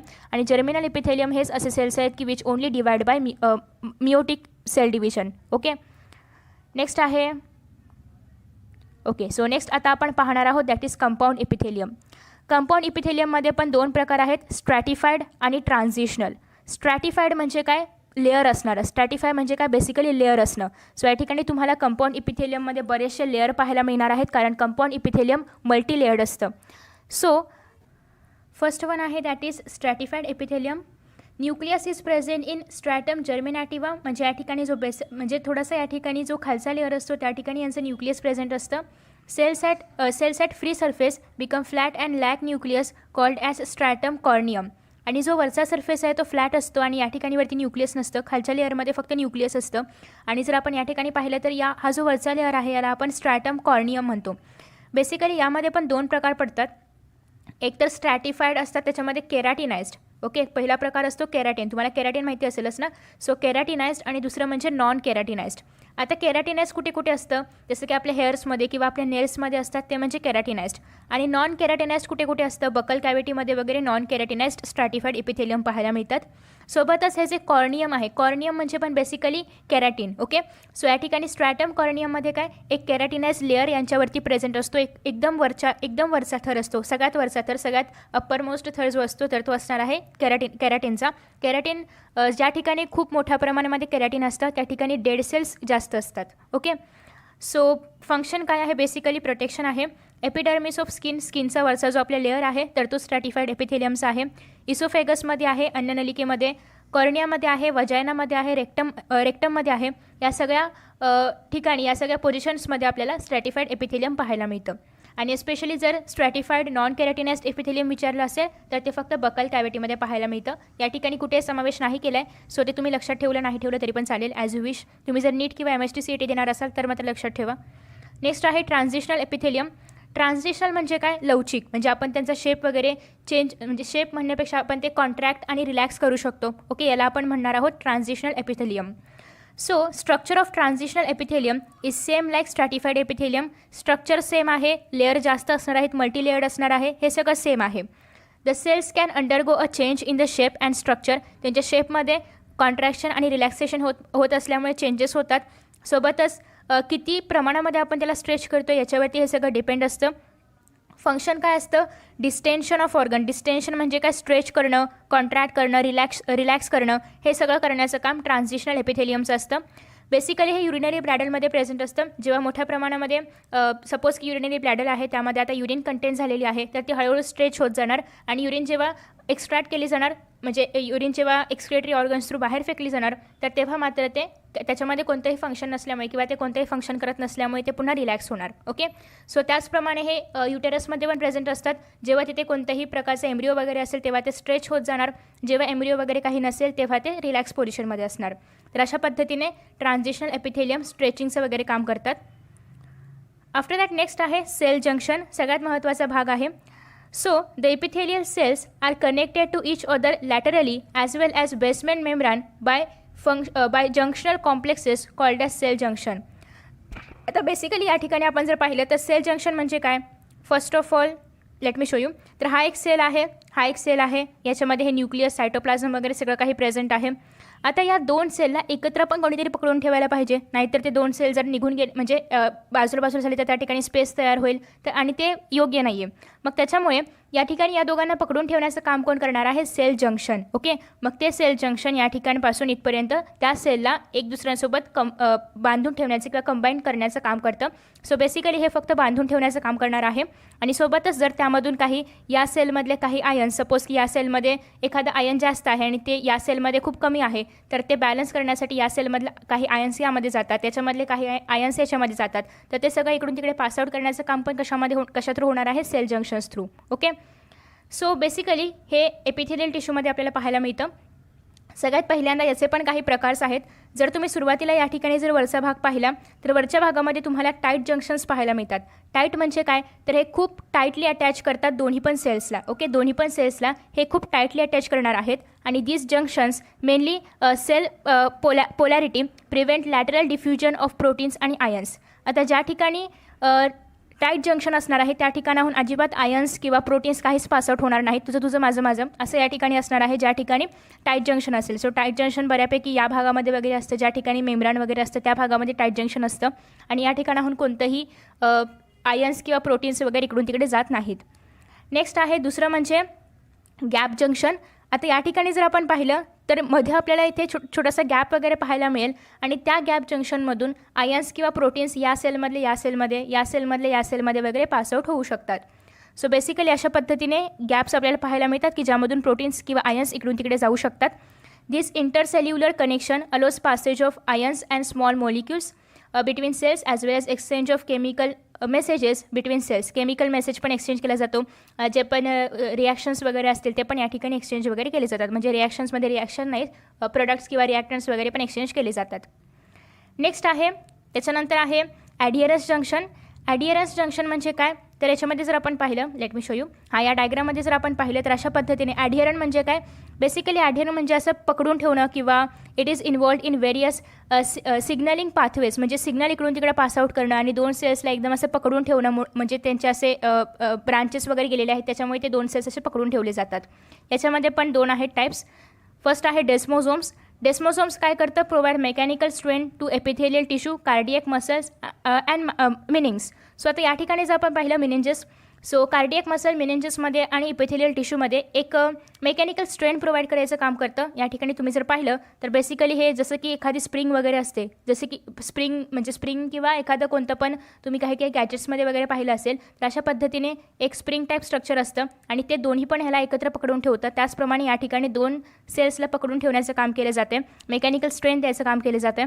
नेक्स्ट आहे हेमिडेस्मोझोम्स. हेमिडेस्मोझोम्स बेसिकली काय करतात, तर हे जे एपिथेलियल टिश्यू आहे आणि हे जे बेसमेंट मेम्ब्रान आहे, तर या दोघांना अटॅच करण्याचं काम, एपिथेलियल टिश्यू आणि बेसमेंट मेम्ब्रानला अटॅच करण्याचं काम हे हेमिडेस्मोझोम्स करतात. याच्यामुळे ते स्ट्रॉंगली अटॅच होतात दोघंही. ओके, आणि अजून जर आपण या ठिकाणी पाहिलं तर हे जे गॅप जंक्शन्स आहेत तर हे काय करतात, बेसिकली एकमेकांमध्ये कनेक्शन ठेवण्याचं काम करतात, कम्युनिकेशन करण्याचं काम करतात. आणि दुसरी गोष्ट म्हणजे जर आपण कार्डियक मसल्स पाहिलं, कार्डियक मसल्स म्हणजे काय, जे आपले हार्टमध्ये मसल्स प्रेझेंट असतात तर त्या ठिकाणी टाईट जंक्शन प्रेझेंट नसतं. ओके, कार्डियक मसल्समध्ये टाईट जंक्शन प्रेझेंट नसतं, बाकी बऱ्याच ठिकाणी टाईट जंक्शन असतं. मग कार्डियक मसल्समध्ये टाईट जंक्शन नाही तर मग कोणते जंक्शन्स असतात, तर बाकीचे गॅप ॲडहेरन्स वगैरे असतात, बट त्या ठिकाणी टाईट जंक्शन प्रेझेंट नसतं. का प्रेझेंट नसतं, तर आपण जर पाहिलं तर हार्ट कॉन्ट्रॅक्ट आणि रिलॅक्स होत असतं आणि टाईट जंक्शनमुळे त्यांना अजिबात हालचाल म्हणजे या दोन सेलला असं कॉन्ट्रॅक्ट आणि रिलॅक्स होता येत नाही. सो त्याच्यामुळे टाईट जंक्शन्स त्यामध्ये प्रेझेंट नसतात. आणि सोबतच हार्टमध्ये जर आपण पाहिलं तर खूप मोठ्या प्रमाणामध्ये म्हणजे इकडचं मटेरियल त्या साईडमध्ये, त्या सेलचं मटेरियल या सेलमध्ये असं पास होणं आवश्यक असतं आणि टाईट जंक्शन ते पास होऊ देत नाही. सो त्याच्यामुळे टाईट जंक्शन त्यामध्ये प्रेझेंट नसतात. इन्स्टेड त्या ठिकाणी गॅप जंक्शन्स मोठ्या प्रमाणामध्ये प्रेझेंट असतात. पहिल्यांदा आपण पाहतोय muscular tissue. The cells of this tissue are elongated and are called muscle fiber. So तुम्ही जर या ठिकाणी डायग्राममध्ये पाहिलं तर तुम्हाला या ठिकाणी मसल फायबर पाहायला मिळते. मसल फायबर म्हणजेच काय, मायोफायबर. कारण तुम्ही जर पाहिलं तर जेव्हा आपण असं म्हणतो की आपण सेलचा स्टडी ज्या ब्रांचमध्ये करतो त्याला आपण सायटोलॉजी म्हणतो, ज्या ठिकाणी आपण मसलचा स्टडी करतो त्याला आपण मायोलॉजी म्हणतो. तर त्याचप्रमाणे मायो आणि मसल हे काय आहे, सिमिलर आहे. सो मसल फायबर म्हणजेच myofibril. Okay, so after that next आहे each muscle fibre is covered by a membrane called as sarcolemma. So प्रत्येक मसल फायबर तुम्ही जर पाहिलं तर प्रत्येक मसल फायबरला एका मेम्ब्राननी कवरिंग केलेलं असतं आणि त्या कवरिंगला किंवा त्या मेम्ब्रानला आपण म्हणणार आहोत sarcolemma. Cytoplasm of muscle cell is called sarcoplasm. Obviously cell आहे म्हटल्यानंतर सायटोप्लाझम असणार आहे आणि हे जे सायटोप्लाझम आहे जे मसल सेलमध्ये प्रेझेंट आहे त्याला आपण सार्कोप्लाझम म्हणतोय. आता आपण हे सार्को शब्द का वापरतोय तर सार्को याचा अर्थ पण मसलच होतो. ओके, म्हणजे मसलला आपण मायोफायब्रिल म्हणजे मायो पण म्हणतो, सोबतच सार्को पण असा पण उच्चार करतो. सो या ठिकाणी सार्कोप्लाझम म्हणजे काय, मसलमध्ये असणारं जे पण सायटोप्लाझम आहे त्याला आपण सार्कोप्लाझम म्हणतो. नेक्स्ट आहे large number of contractile fibrils called myofibrils are present in sarcoplasm. सार्कोप्लाझममध्ये खूप मोठ्या प्रमाणामध्ये मायोफायब्रिल्स प्रेझेंट असतात, म्हणजेच मसल फायबर्स प्रेझेंट असतात. One or many nuclei are present in muscle cell depending on the type. आता त्या ठिकाणी मसल सेल कोणत्या प्रकारचा आहे, मसल सेल अनेक प्रकारचे असतात किंवा मसल्स अनेक प्रकारचे असतात. स्केलेटल मसल असतं, स्मूथ मसल असतं, कार्डियक मसल असतं. तर या मसल सेल्स पैकी काही मसल सेल्स हे युनिन्यूक्लिएटेड असतात म्हणजे सिंगल न्यूक्लियस असतं, काही मल्टीन्यूक्लिएटेड असतात म्हणजे खूप सारे न्यूक्लियस असतात. सो डिपेंड अपॉन त्यांचं टाईप काय आहे त्यामध्ये नंबर ऑफ न्यूक्लियस प्रेझेंट असतात. आफ्टर दॅट नेक्स्ट आहे myofibrils are made up of proteins that is actin and myosin. So हे जे मायोफायब्रिल्स तुम्हाला पाहायला मिळतात हे ॲक्टिन आणि मायोसिनपासून बनलेलं असतं. आता ॲक्टिन आणि मायोसिन काय आहे, हे दोन कॉन्ट्रॅक्टाईल प्रोटीन्स आहेत, हे कॉन्ट्रॅक्शन शो करतात. सोबतच जर आपण पाहिलं तर या ॲक्टिन आणि मायोसिन यांच्यामुळेच जे मसल फायबर्स आहेत तर त्यांच्यामध्ये डार्क आणि लाईट बँड्स तयार होतात. ओके, सो ते आपण पुढे पाहणार आहोत स्केलेटल मसलमध्ये. नेक्स्ट आहे muscle fibres contract and decrease in length on stimulation. So basically या ठिकाणी जे मसल फायबर आहे ते कॉन्ट्रॅक्शन शो करतात, रिलॅक्सेशन शो करतात आणि जेव्हा मसल फायबर कॉन्ट्रॅक्ट होतात तेव्हा त्यांची लेंथ डिक्रीज होते ऑब्वियसली स्टिम्युलस मिळाल्यामुळे. नेक्स्ट आहे hence muscular tissue is known as contractile tissue. आणि ॲज की जसं की आपण आपला हात जरी आपण असं दंड जरी दाखवले तरी पण त्या ठिकाणी कॉन्ट्रॅक्शन रिलॅक्सेशन होणार आहे. म्हणजे बेसिकली जे मस्क्युलर टिश्यू आहेत किंवा जे मसल टिश्यूज आहेत तर ते कसे आहेत, कॉन्ट्रॅक्टाईल आहेत, ते कॉन्ट्रॅक्शन दाखवतात. It is vascular tissue. So what is mean by vascular tissue, as you know की आपण आधीच्या व्हिडिओजमध्ये पण पाहिलं आहे. वॅस्क्युलर याचा अर्थ काय की ज्यामधून ब्लड पास आउट होऊ शकतं, ज्यामध्ये आर्टरीज आहेत, ज्यामध्ये वेन्स आहेत, याला आपण म्हणतो ते वॅस्क्युलर टिश्यू आहेत. And is innervated by nerves too. आणि सोबतच हे थोडंसं नर्वसारखं पण बिहेव करतात कारण याच्या आजूबाजूला नर्व्स पण असतात ऑब्वियसली. सो त्याच्यामुळे आपण असं म्हणतो की मसल सेल्स जे आहेत ते कॉन्ट्रॅक्टाईल तर आहेतच, म्हणजे ते कॉन्ट्रॅक्टेबिलिटी पण शो करतातच आणि सोबतच ते इरिटेबिलिटी पण शो करतात. दोन्ही पण कॅरेक्टरिस्टिक्स आपल्याला मसल सेल्समध्ये पाहायला मिळतात. नेक्स्ट आहे muscle cells contain large number of mitochondria. यामध्ये खूप मोठ्या प्रमाणामध्ये मायटोकॉन्ड्रिया प्रेझेंट असतं, ही सगळ्यात महत्त्वाची लाईन आहे. आफ्टर दॅट नेक्स्ट आहे आता आपण मसल्सचे काही प्रकार पाहतोय. फर्स्ट आहे स्केलेटल मसल. नावामध्ये स्केलेटल आहे, स्केलेटल म्हणजे काय, बोन वगैरे याला आपण स्केलेटल म्हणतो. सो अर्थातच हे जे मसल आहे तर हे बोनला वगैरे चिटकलेलं असणार आहे. Skeletal muscle consist of large number of fasciculi which are wrapped by connective tissue sheath called as epimysium or fascia. So हे एक स्ट्रक्चर आहे. आता याच्यामध्ये जर आपण पाहिलं तर आपण थोडंसं एक स्ट्रक्चर ड्रॉ करूया. Let me take 1 minute. Okay, so आता हे जे मी आतले गोळे काढलेले आहेत हे काय आहेत, मायोफायब्रिल आहेत. हे काय आहेत, मसल फायबर किंवा मायोफायब्रिल आहेत. आणि हे जे मायोफायब्रिल ह्यालाच मी हे जे छोटे छोटे गोळे आहेत त्याला इथे झूम करून दाखवते. सो हे जे या ठिकाणी मायोफायब्रिल आहे तर ह्याचं जे एक कवरिंग आहे की जे मी आता डार्क करत आहे, हे जे कवरिंग आहे याला आपण म्हणणार आहोत एंडोमायसियम. हे थोडंसं एक्स्ट्रा आहे बट तुम्हाला एपिमायसियम काय आहे हे सांगण्यासाठी हे गरजेचं आहे. याला आपण म्हणणार आहोत एंडोमायसियम कारण हे आतमध्ये आहे. सो बेसिकली जे मायोफायब्रिल असतात तर यांच्या कवरिंगला आपण म्हणतो एंडोमायसियम. आता हे बरेचसे हे सगळे जे काय आहेत मायोफायब्रिल्स आहेत, बरेचसे मायोफायब्रिल्स जेव्हा एकत्र येतात तेव्हा तो जो एक बंडल असतो मायोफायब्रिल्सचा किंवा मायोफायबर्सचा त्याला आपण म्हणणार आहोत फॅसिक्युलाय. ओके, सो त्याला आपण म्हणणार आहोत फॅसिक्युलस किंवा फॅसिक्युलाय खूप सारे असतील तर. सो याचे सगळे बंडल्स म्हणजे सगळे जेव्हा मसल फायबर एकत्र येतात, मायोफायब्रिल्स एकत्र येतात तर त्यांच्या बंडलला आपण या ठिकाणी म्हणणार आहोत फॅसिक्युलस. आणि हे जे फॅसिक्युलस आहे याचं जे काही आउटर मेम्ब्रान आहे, जसं की या ठिकाणी आपण आउटर मेम्ब्रान पाहिलं मायोफायब्रिलचं ज्याला आपण एंडोमायसियम म्हणतो. सो हे जे फॅसिक्युलाय आहे याचं जे आउटर मेम्ब्रान आहे याला आपण म्हणणार आहोत पेरीमायसियम. ओके, सो याला आपण म्हणणार आहोत पेरीमायसियम. आता बरेचसे जेव्हा फॅसिक्युला एकत्र येतात, हा एक फॅसिक्युला आहे, हा एक आहे, हा एक आहे, असे अजून बरेचसे जेव्हा एकत्र येतात तेव्हा यांचा पण एक बंडल तयार होतो आणि हा जो एक बंडल आहे याच्या आउटर मेम्ब्रानला आपण म्हणणार आहोत एपिमायसियम. ओके, एपिमायसियम. सो बेसिकली पुन्हा एकदा रिवाईज करते की या ठिकाणी बरेचसे मायोफायब्रिल्स एकत्र येतात आणि त्यापासून फॅसिक्युलाय तयार करतात. मायोफायब्रिल्सच्या आउटर कवरिंगला आपण एंडोमायसियम म्हणतो, फॅसिक्युलायच्या आउटर कवरिंगला आपण पेरीमायसियम म्हणतो. बरेचसे फॅसिक्युलाय एकत्र येतात ज्याला की आपण त्याच्यापासून एक नवीन स्ट्रक्चर तयार होतं, त्याला आपण म्हणणार आहोत या ठिकाणी एक, आणि ते ज्याच्याने लायनिंग असते त्याला आपण म्हणणार आहोत या ठिकाणी एपिमायसियम. ओके, आणि अशा पद्धतीने एक मसल टिश्यू तयार होणार आहे. ओके, आफ्टर दॅट नेक्स्ट आहे एपिमायसियमलाच आपण फॅसिया पण म्हणू शकतो. इच इंडिव्हिज्युअल फॅसिक्युलस इज कवर्ड बाय पेरीमायसियम. आत्ताच आपण पाहिलं की जे या ठिकाणी फॅसिक्युलस असणार आहेत हे फॅसिक्युलस तर हे कशाने कवर असणार आहे, पेरीमायसियमने. नेक्स्ट आहे each fasciculus in turn consist of many muscle fibres called as myofibres. आणि हे जे फॅसिक्युलस आहे याच्यामध्ये बरेचसे या ठिकाणी छोटे छोटे मसल फायबर्स असणार आहेत, त्याला आपण म्हणणार आहोत मायोफायबर्स. ओके, त्याच्या कवरिंगला आपण म्हणणार आहोत एंडोमायसियम, याच्या कवरिंगला आपण म्हणणार आहोत perimysium. So after that next आहे या ठिकाणी की each muscle fibre is a syncytial fibre that contains several nuclei. प्रत्येक मसल फायबर जर आपण पाहिला तर त्यामध्ये खूप मोठ्या प्रमाणामध्ये आपल्याला न्यूक्लियस पाहायला मिळतात, म्हणजे खूप मोठ्या नंबरमध्ये न्यूक्लियस पाहायला मिळतात. सिन्सॅटियल म्हणजे काय, ती एक कंडिशन आहे की ज्या ठिकाणी न्यूक्लियस खूप जास्त असतात, म्हणजे जिथे आपण म्हणतो की कॅरिओकिनेसिस होतं, सेल डिव्हिजन होत असताना कॅरिओकिनेसिस होतं आणि त्याच्यानंतर सायटोकिनेसिस होतच नाही, फक्त कॅरिओकिनेसिस होतं. तर अशा कंडिशनमध्ये काय होतं, न्यूक्लियस डिवाइड होतात बट सायटोप्लाझम डिवाइड न झाल्यामुळे सेल पूर्णतः डिवाइड होत नाही. सो त्या कंडिशनला आपण म्हणणार आहोत सायन्सॅटियल. आणि सायन्सॅटियल फायबर्स म्हणजे काय, हे खूप सारे न्यूक्लियस एकत्र येऊन तयार झालेलं फायबर. नेक्स्ट आहे the cell membrane called sarcolemma delimits the cytoplasm called as sarcoplasm. Cytoplasm called as sarcoplasm. So basically मसल्समध्ये जे सायटोप्लाझम प्रेझेंट आहे त्याला आपण सार्कोप्लाझम म्हणतो, आणि त्या सार्कोप्लाझमला लिमिट करण्यासाठी म्हणजे सार्कोप्लाझमला एका मेम्ब्रानमध्ये ठेवण्याचं काम कोण करणार आहे, sarcolemma, because sarcolemma is a membrane. So next आहे sarcoplasm contains large number of parallelly attached myofibrils, hence nuclei get shifted to periphery. So तर या ठिकाणी जर आपण पाहिलं तर याच्यामध्ये खूप मोठ्या प्रमाणामध्ये हे जे सार्कोप्लाझम आहे याच्यामध्ये खूप मोठ्या प्रमाणामध्ये मायोफायब्रिल्स प्रेझेंट असतात, आणि मायोफायब्रिल्सचं प्रमाण जास्त असल्यामुळे जे न्यूक्लियस यांच्यामध्ये प्रेझेंट आहेत तर ते सेंटरला न राहता पेरिफेरी म्हणजे त्यांचं जे काही सरफेस आहे तर त्या सरफेसवरती हळूहळू सरकत येऊ लागतात. आफ्टर दॅट नेक्स्ट आहे each myofibril is made up of repeated functional units called as sarcomere. So प्रत्येक मायोफायब्रिल कशापासून बनलेला आहे, सार्कोमेअरपासून. आता हे सार्कोमेअर काय आहे तर तुम्हाला या ठिकाणी सार्कोमेअर काय आहे तर ते पाहायला मिळेल. हे एक मायोफायब्रिल आहे, या ठिकाणी तुम्हाला झेड लाईन पाहायला मिळते. ओके, सो ही जी झेड लाईन आहे तर झेड लाईनचा अर्थ काय होतो तर बेसिकली तुम्ही जर या ठिकाणी पाहिलं तर ॲज यू नो की तुम्हाला या ठिकाणी डार्क आणि लाईट बँड्स पाहायला मिळतात. सो इथे तुम्ही जर पाहिले या डायग्राममध्ये तर थोडेसे डार्क बँड्स आहेत आणि थोडेसे लाईट बँड्स आहेत. सो हे जे लाईट आहे म्हणजे हे जो तुम्हाला लाईट कलर पाहायला मिळतो, जो डार्क कलर आहे तो आहे ब्राऊन आणि लाईट कलर आहे तो थोडासा लाईट ब्राऊन आहे. सो हा जो लाईट बँड आहे तर या लाईट बँडमध्ये एक लाईन तयार होते आणि ती लाईन असते ती म्हणजे झेड लाईन, आणि हे ऑल्टरनेट असतात, एक लाईट बँड मग एक डार्क बँड मग परत एकदा लाईट बँड असं या ठिकाणी ऑल्टरनेट असणार आहे.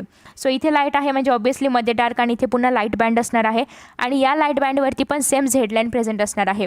सो जे दोन झेड लाईनमधलं जे अंतर आहे त्याला आपण म्हणणार आहोत सार्कोमेअर. ओके, दोन झेड लाईनमधलं जे अंतर असतं त्याला आपण म्हणणार आहोत सार्कोमेअर. आता हेच पुन्हा या ठिकाणी परत एकदा लाईट बँड असेल, इथे पण झेड लाईन असणार. सो या डिस्टन्सला आपण पुन्हा सार्कोमेअर म्हणणार, पुन्हा इथे डार्क परत एकदा लाईट परत या डिस्टन्सला आपण सार्कोमेअर म्हणणार. So basically Z to Z जे डिस्टन्स असतं त्याला आपण सार्कोमेअर म्हणतो. आफ्टर दॅट नेक्स्ट आहे की each sarcomere has a dark band called as anisotropic, आणि एनॅस्ट्रोपिकलाच आपण ए बँड पण म्हणतो थोडक्यात, आणि याला आपण अजून एक नाव देतो तो म्हणजे डार्क बँड. आणि in the centre of A band is light area that is called as H zone.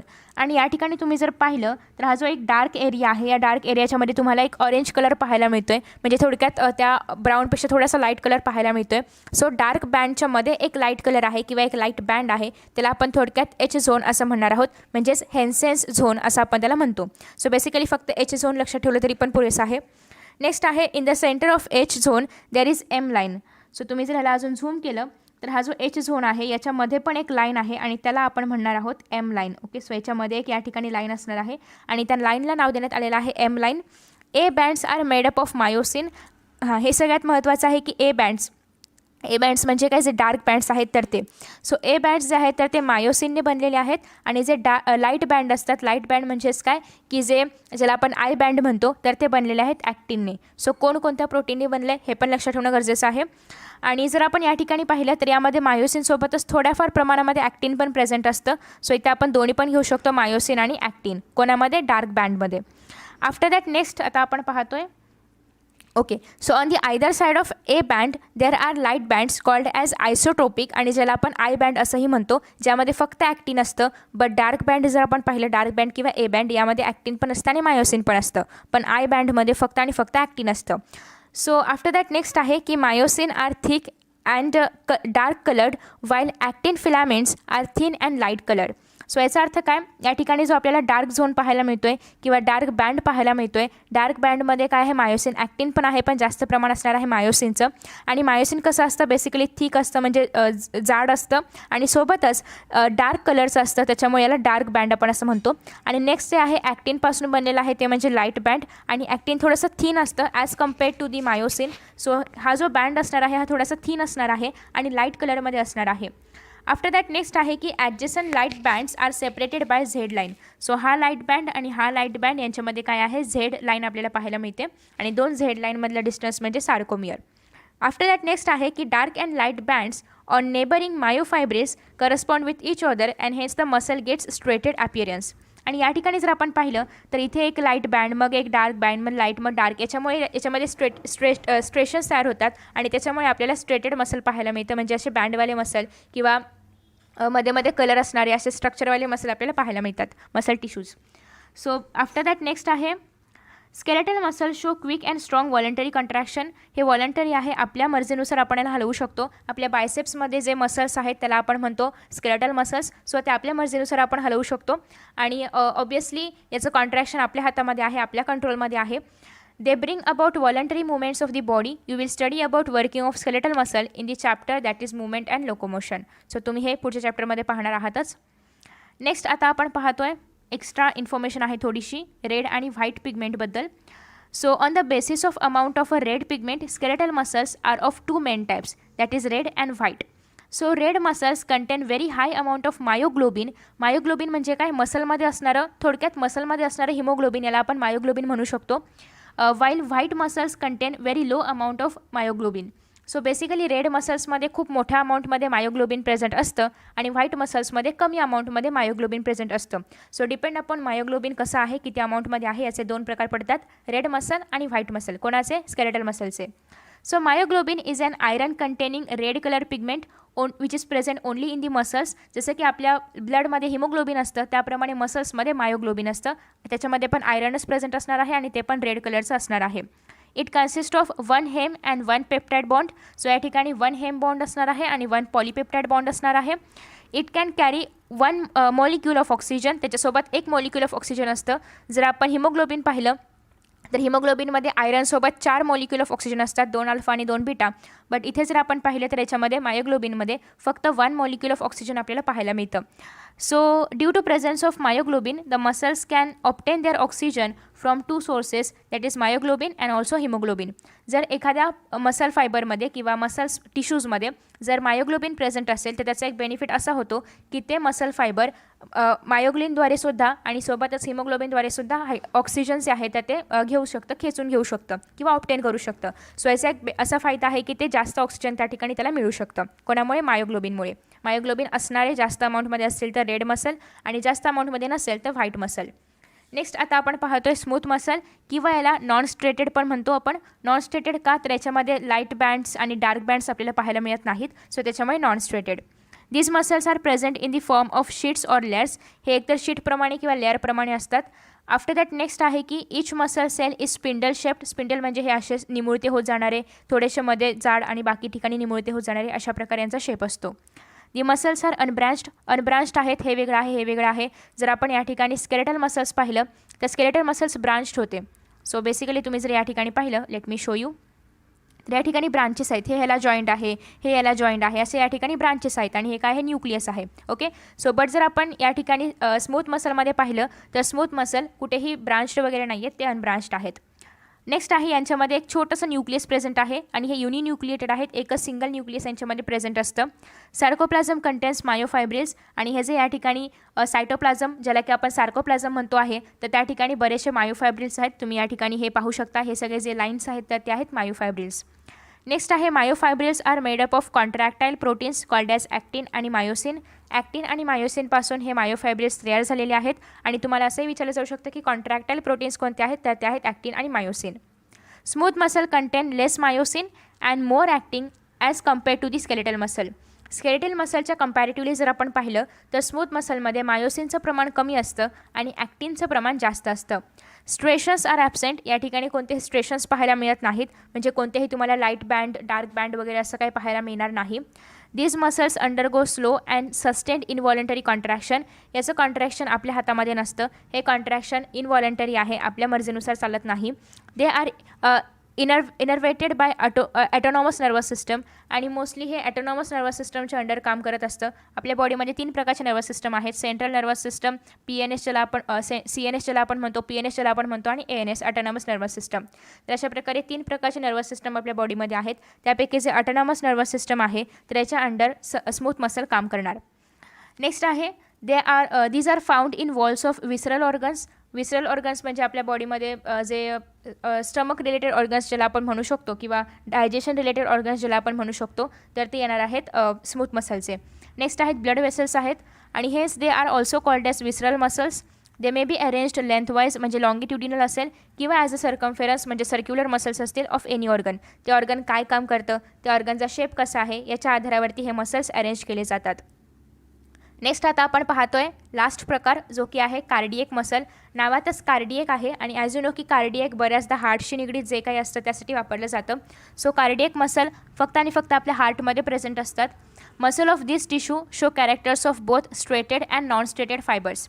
So हे जे कार्डिएक मसल आहे ही एक वेगळी कॅटेगरी का आहे, तर यामध्ये आपल्याला काही नॉन स्ट्रेटेड मसल्सचे कॅरेक्टर्स पाहायला मिळतात तर काही स्ट्रेटेड मसल्सचे कॅरेक्टर्स पण पाहायला मिळतात. Sarcolemma is not distinct. यामध्ये सार्कोलेमा खूप डिस्टिंक्ट असं काही नाही आहे आणि हे कसे आहेत, युनिन्यूक्लिएटेड आहेत. Muscle fibres appear to be multinucleate.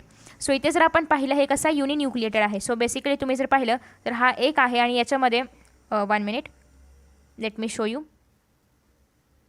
So या ठिकाणी तुम्ही जर पाहिलं तर हे एकच मसल आहे आणि हे जे मसल आहे याच्यामध्ये एकच न्यूक्लियस आहे, पण आपल्याला असं वाटतं की हे मल्टीन्यूक्लिएटेड आहे, but no, that is wrong. या ठिकाणी एकच न्यूक्लियस प्रेझेंट असतं. सो याला आपण म्हणतो युनिन्यूक्लिएटेड. या एवढ्या पार्टचा एक न्यूक्लियस आहे, एवढ्या पार्टचा एक न्यूक्लियस, अशा पद्धतीने यांच्यामध्ये युनिन्यूक्लिएशन किंवा एक सिंगल सेल आपल्याला पाहायला मिळतं. Adjacent muscle fibres join together to give branched appearance to the tissue. आणि जे आजूबाजूचे मसल फायबर्स असतात ते एकत्र जॉईन होतात आणि यामुळे या ठिकाणी आपल्याला ब्रांचिंग पाहायला मिळते. नेक्स्ट असं आहे की पॉईंट्स ऑफ ॲडहेन्सन म्हणजे काय, ज्या ठिकाणी ते जॉईन होणार आहेत of muscle fibre are found by transverse thickening of sarcolemma called intercalated disc किंवा इंटरकॅलॅटेड डिस्क. सो यांच्यामध्ये बेसिकली इंटरकॅलॅटेड डिस्क प्रेझेंट असते, त्याच्यामुळे हे दोघं असे चिटकतात किंवा यांच्यामध्ये ब्रांचिंग होते. Okay. So after that next आहे की this junctions are at places allow cardiac muscles to contract as a unit, that is it helps in quick transfer of stimulus. So basically आपण सेल जंक्शन पाहिलं होतं. Sale जंक्शनमध्ये आपण 3 प्रकारचे junction पाहिले होते. टाईट जंक्शन होतं, सोबतच गॅप जंक्शन, ॲडहिअरिंग जंक्शन वगैरे होतं. त्याच्यामधलं हे जे टाईट जंक्शन आहे तर ते कार्डियकमध्ये अजिबात प्रेझेंट नसतं, कारण टाईट जंक्शनचं काम काय आहे की जे लिकेजिंग वगैरे होतं तर ते प्रिव्हेंट करणं. बट बेसिकली कार्डियकमध्ये किंवा आपल्या हार्टमध्ये लिकेजिंग होण्याची गरज जास्त असते किंवा मटेरियल पासआउट होण्याची गरज जास्त असते. सो त्याच्यामुळे या ठिकाणी टाईट जंक्शन प्रेझेंट नसतं, बट गॅप जंक्शन खूप मोठ्या प्रमाणामध्ये प्रेझेंट असतं. सो आफ्टर दॅट आणि त्याच्यामुळे काय होतं, स्टिम्युलस जे पण दिलं जाईल ते खूप पटकन ट्रान्सफॉर्म होतं पूर्ण ऑर्गनमध्ये. The cardiac muscles are striated involuntary muscles. हे कसे स्ट्रेटेड आहे, तुम्ही या ठिकाणी याच्यामध्ये स्ट्रेशन्स पाहू शकता. आणि इनव्हॉलंटरी आहेत. आपलं हार्ट आपण म्हणू तेव्हा चालतं, आपण म्हणू तेव्हा बंद पडतं का, तर नाही, ते स्वतःहून चालत असतं. स्वतःहून पाहिजे तेव्हा काही प्रॉब्लेम झाला तर क्लोज होतं आणि मग तो व्यक्ती क्लोज होतो. तर अशा पद्धतीने हे जे हार्ट आहे तर ते स्वतःहून चालतं, इनव्हॉलंटरी आहे, आपण त्याला चालवत नाही. आणि सोबतच त्याच्यामध्ये स्ट्रेशन्स पण आपल्याला पाहायला मिळतात. तुम्हाला डार्क आणि लाईट बँड या ठिकाणी पाहायला मिळत असतील. आफ्टर दॅट नेक्स्ट आहे की some mammalian cardiac muscles are are capable of generating impulse of their on.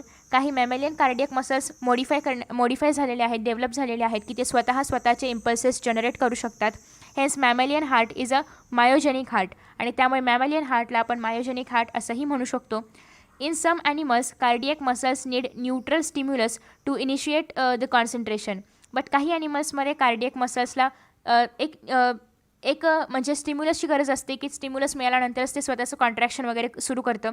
तर त्या पद्धतीने मॅमॅलियन कार्डियक मसल्स जे आहेत ते स्वतःचे इम्पल्सेस स्वतः तयार करतात, बट काही ॲनिमल्समध्ये नाही होत. नेक्स्ट आहे such a heart is called as neurogenic heart, आणि ज्यामध्ये स्वतःचे इम्पल्सेस स्वतः तयार केले जात नाही त्याला आपण न्यूरोजेनिक हार्ट असं म्हणू शकतो, कारण ते डिपेंड आहे न्यूरॉन्सवरती for the impulses. Cardiac muscles form myocardium of the heart wall, आणि हार्टचं जे आउटर कवरिंग आहे किंवा हार्टची जी वॉल आहे तर ते फॉर्म करण्याचं काम कोण करतं? Cardiac muscles. सो बेसिकली या ठिकाणी आपण मसल्स संपवलेला आहे. आणि नेक्स्ट आता आपण पाहणार आहोत nervous tissue. Nervous tissue is composed of nerve cells or neurons and neuroglia. Nerve सेल्सलाच आपण न्यूरॉन्स पण म्हणतो. सो नर्वस टिश्यूमध्ये बेसिकली नर्व सेल्स असतात आणि न्यूरोग्लिया प्रेझेंट असतं. Neuron is the structural and functional unit of nervous system. ही सगळ्यात महत्त्वाची लाईन आहे की जे न्यूरॉन्स असतात तर ते नर्वस टिश्यूमध्ये सगळ्यात महत्त्वाचे स्ट्रक्चरल आणि फंक्शनल युनिट असतात. Neuroglial cell are non nervous supporting cells that fill in the interneuronal space. So आता बेसिकली आपण म्हणतो की नर्वस टिश्यू न्यूरॉन्स आणि न्यूरोग्लियापासून बनलेले आहेत. तर हे न्यूरोग्लिया काय आहे? तर न्यूरोग्लिया सेल्स नॉन नर्वस आहेत, म्हणजे ते न्यूरॉन्समध्ये प्रेझेंट नसतात. सो नॉन नर्वस आहेत आणि ते काय करतात की जे इंटरन्यूरोनल पार्ट आहे तर त्या ठिकाणी ते प्रेझेंट असतात, इंटरन्यूरोनल स्पेसमध्ये ते प्रेझेंट असतात. The neuroglial cells are capable of regeneration and division, but neurons are not capable of regeneration because of lack of centriole. So basically जर आपण पाहिलं तर हे जे न्यूरोग्लियल सेल्स आहेत ते स्वतःहून स्वतःला रेप्लिकेट करू शकतात, रिजनरेशन करू शकतात, डिव्हिजन करू शकतात. बट जे न्यूरॉन्स आहेत जे आपले हे ज्याला आपण नर्व सेल्स म्हणतो तर नर्व सेल्स स्वतःहून स्वतःला डुप्लिकेट करू शकत नाहीत, रिजनरेट करू शकत नाहीत. का? तर त्यांच्यामध्ये सेंट्रिओल नाही आहे. सेंट्रिओल नाही आहे म्हणजे स्पिंडल फायबर तयार होणार नाही. स्पिंडल फायबर नाही म्हणजे मेटाफेज नाही, अनाफेज नाही, टेलोफेज नाही, असं काहीच होणार नाही. सो त्याच्यामुळे हे सेल्स स्वतःला डिवाईड करू शकत नाहीत, स्वतःला रिजनरेट करून पुन्हा एकदा तयार करू शकत नाहीत. आफ्टर दॅट नेक्स्ट आहे इंटरसेल्युलर मॅट्रिक्स इज ॲबसेंट. यांच्यामध्ये कोणत्याही प्रकारचं इंटरसेल्युलर मॅट्रिक्स नसतं. इंटरसेल्युलर म्हणजे दोन सेल्सच्या मध्ये असणारं matrix. In the neural tissue, neuron is an impulse generating and impulse conducting unit. So हे जे न्यूरॉन आहे किंवा नर्व सेल आहे, नर्व सेल काय आहे तर इम्पल्स जनरेट करतं आणि इम्पल्स कंडक्ट करतं. इम्पल्स जनरेट करणारं आणि कंडक्ट करणारं एकमेव युनिट आहे.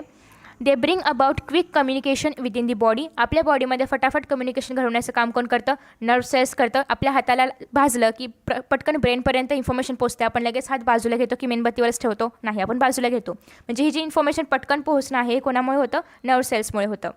नेक्स्ट आहे neurons change action potential of their membrane on receiving any external stimulus.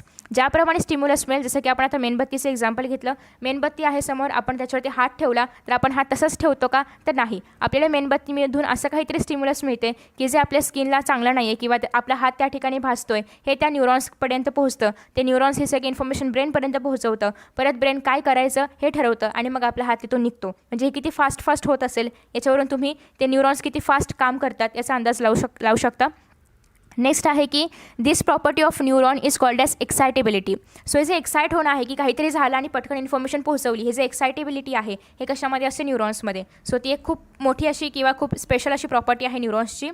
They also carry a wave of electric impulse from dendron to axon. So तुम्ही जर या ठिकाणी पाहिलं तर बेसिकली हे जे आहेत, let me show you. So हे जे आहे त्याला आपण डेंड्राइट्स म्हणतो किंवा डेंड्रॉन म्हणतो, आणि हे जे या ठिकाणी ह्याला आपण एक्झॉन म्हणतो. ओके, सो ह्याला आपण एक्झॉन टर्मिनल पण म्हणू शकतो. सो एक्झॉनपासून डेंड्रॉनपर्यंत किंवा डेंड्रॉनपासून एक्झॉनपर्यंत जे इलेक्ट्रिक इम्पल्सेस आहेत तर ते पोहोचवण्याचं काम देखील न्यूरॉनमध्येच केलं जातं, आणि याला आपण कंडक्टिव्हिटी म्हणतो. कारण जेव्हा कंडक्शन केलं जाते कोणाचं तरी तेव्हा त्याला आपण ऑब्व्हियसली कंडक्टिव्हिटी म्हणणार आहोत. सो एक्सायटेबिलिटी आणि कंडक्टिव्हिटी हे दोन्हीही याचे कॅरेक्टरिस्टिक्स आहेत. नेक्स्ट आहे आता हे जे न्यूरॉन आहे तर ते कसं बनतं ते आता आपण बघूया. A neuron is made up of cyton or cell body. Cyton म्हणजेच काय? Cell body. ऑब्वियसली कोणतंही सेल बॉडीपासून बनणार आहे. It contains granular cytoplasm called as neuroplasm. So तुम्ही जर या ठिकाणी पाहिलं तर हे आहे न्यूरोप्लाझम, आणि न्यूरोप्लाझममध्ये आपल्याला अजून दाणे पण पाहायला मिळतात. सो हे दाणे काय आहेत तर ग्रॅन्युल्स या ठिकाणी प्रेझेंट आहेत. सो त्याच्यामुळे आपण त्याला ग्रॅन्युलर सायटोप्लाझम म्हणतो. And centrally placed nucleus. या ठिकाणी न्यूक्लियस कुठे आहे? एकदम सेंटरमध्ये आहे. ऑब्वियसली न्यूक्लियसच्या आतमध्ये न्यूक्लिओलस असणार आहे.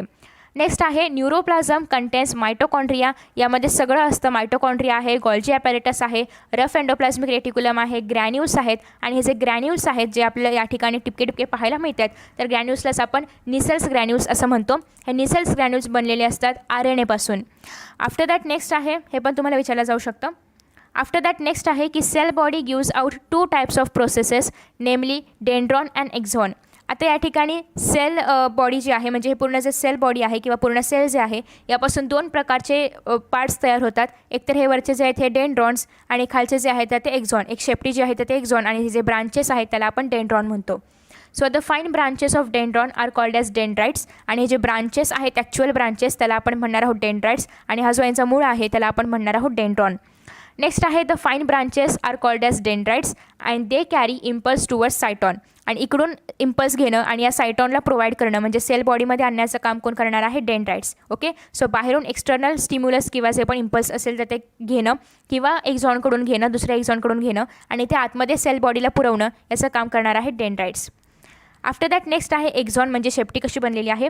And axon is single elongated cylindrical process. Single आहे, एलॉंगेट आहे, खूप मोठा आहे आणि सोबतच सिलेंड्रिकल आहे. एक्झॉन इज बाउंडेड बाय एक्झोलेमा. सो एक्झॉन आहे, एक्झॉनला कशाने तरी बाउंड असणार आहे, काहीतरी मेम्ब्रान असणार आहे आणि त्या मेम्ब्रानला आपण या ठिकाणी एक्झोलेमा असं म्हणतो. ऑब्वियसली याच्यामध्ये या एक्झॉनमध्ये पण काहीतरी लिक्विड मटेरियल असणार आहे, प्रोटोप्लाझम, ज्याला आपण म्हणणार आहोत एक्झोप्लाझम. ओके. आफ्टर दॅट नेक्स्ट आहे की it contains large number of mitochondria and fibres. आणि याच्यामध्ये खूप मोठ्या प्रमाणामध्ये मायटोकॉन्ड्रिया असतं आणि न्यूरोफायब्रिल्स पण प्रेझेंट असतात. Axon is enclosed in a fatty sheath called as myelin sheath. So तुम्ही जर या ठिकाणी पाहिलं तर एक्झॉन जे आहे, एक्झॉनच्या भोवती तुम्हाला असं हे जे स्ट्रक्चर पाहायला मिळते, हे काय आहे? शीथ आहे, मायलिन शीथ ज्याला आपण म्हणतो, तर ते या ठिकाणी प्रेझेंट आहे. Outer covering of myelin sheath is neurilemma. आणि हे जे मायलिन शीथला पण एखादं कवरिंग आहे ज्याला आपण म्हणणार आहोत या ठिकाणी न्यूरिलिमा. नेक्स्ट आहे myelin sheath and neurilemma are parts of another cell called as Schwann cell. So हे जे श्वान सेल आहे तर हे श्वान सेलपासून या ठिकाणी तयार होणार आहे, ते म्हणजे मायलिन शीथ आणि न्यूरिलिमा. सो बेसिकली श्वान सेल जे आहे तर ते PNSमध्ये हे मायलिन शीथ तयार करण्याचं काम करतं आणि जर CNS असेल तर त्या ठिकाणी ऑलिगोडेंड्रोसाइट्स तयार करण्याचं काम करतात. काय? Myelin sheath. नेक्स्ट आहे the myelin sheath is absent at intervals along the axon. तुम्ही जर या ठिकाणी पाहिले तर मायलिन शीथ सलग नाही आहे, या ठिकाणी मध्ये ॲबसेंट आहे, इथे मध्ये कुठेतरी ॲबसेंट आहे. सो हे जे खड्डे आहेत याला आपण म्हणतो नोड ऑफ रेनवियर. काय म्हणतो? Node of Ranvier. नेक्स्ट आहे the terminal arborization of an axon is called as telodendron. So जर आपण टर्मिनल म्हणजे काय, ॲट दी एंड जर आपण पाहिलं तर तुम्हाला या ठिकाणी ते जे एक्झॉन आहे तर एक्झॉन ज्या ठिकाणी संपत आहे तर त्याला आपण म्हणणार आहोत टर्मिनायझेशन ऑफ अर्बोरायझेशन. सो टर्मिनल अर्बोरायझेशन जे आहे त्याला आपण थोडक्यात म्हणतो टेलोडेंड्रॉन, कारण टेलो म्हणजे शेवट आणि डेंड्रॉन म्हणजे ते डेंड्रॉनप्रमाणे आहे, त्याच्यामुळे टेलोडेंड्रॉन. सो नेक्स्ट आहे की त्यांचं फंक्शन काय आहे, त्याच्या आधारावरती आपण न्यूरॉन्सला 3 प्रकारामध्ये क्लासिफाय करतो. आता या ठिकाणी पहिला प्रकार आहे तो म्हणजे ॲफरंट न्यूरॉन. ॲफरंट न्यूरॉन म्हणजे काय, तर it carries impulses from sense organ to central nervous system. आता या ठिकाणी काय होतं, सपोज की आपण एखादी इमेज पाहिली, आपल्या डोळ्यांनी एखादी इमेज पाहिली, आपल्या डोळा काय आहे? सेन्सरी ऑर्गन आहे.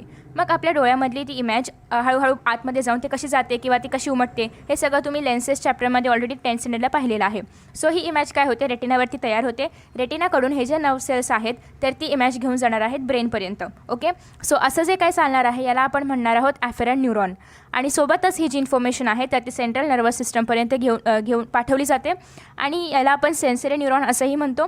आणि ऑब्वियसली हे कुठे पाहायला मिळणार आहे? Dorsal root of spinal cord. Spinal कॉर्डच्या डोर्सल म्हणजे काय? मागची बाजू. वेंट्रल म्हणजे काय? पुढची बाजू. तर डोर्सल रूटच्या मागच्या बाजूमध्ये आपल्याला हे पाहायला मिळणार आहेत ॲफरंट न्यूरॉन. आफ्टर दॅट नेक्स्ट आहे ते म्हणजे इफेरंट न्यूरॉन. दोन्ही नावांमध्ये जरासं सिमिलॅरिटी पाहायला मिळते, बट तरीही लक्षात ठेवणं गरजेचं आहे. इफेरंट काय करणार आहे, तर it carries impulses from CNS to effected organ. So आता या ठिकाणी काय होतं, सेन्सरी ऑर्गन्सने जे काही पाहिलं तिथून ॲफरंट न्यूरॉन्स जे होते तर ते ॲफरंट न्यूरॉन्स आपल्या CNSमध्ये गेले. मग CNSने कशावरती ॲक्ट करायचं यासाठी जे न्यूरॉन्स आहेत तर ते पाठवले, त्याला आपण म्हणणार आहोत इफेरंट न्यूरॉन. म्हणजे बेसिकली CNSमधून जे बाहेर पडणार आहेत ते आहेत इफेरंट, CNSमध्ये जे जाणार आहेत तर ते आहेत ॲफरंट. ओके. सो इफेरंट न्यूरॉनला आपण मोटर न्यूरॉन असंही म्हणतो आणि हे आपल्याला वेंट्रल रूट ऑफ स्पायनल कॉर्डमध्ये पाहायला मिळतात, म्हणजे स्पायनल कॉर्डच्या पुढच्या बाजूमध्ये आपल्याला हे पाहायला मिळतात. आता त्याच्यानंतर आहे इंटरन्यूरॉन और असोसिएशन न्यूरॉन. ऑब्वियसली या दोघांच्या मध्ये पण काहीतरी असायला पाहिजे, तर त्याप्रमाणे आहे association neuron. These are located between sensory and motor neuron.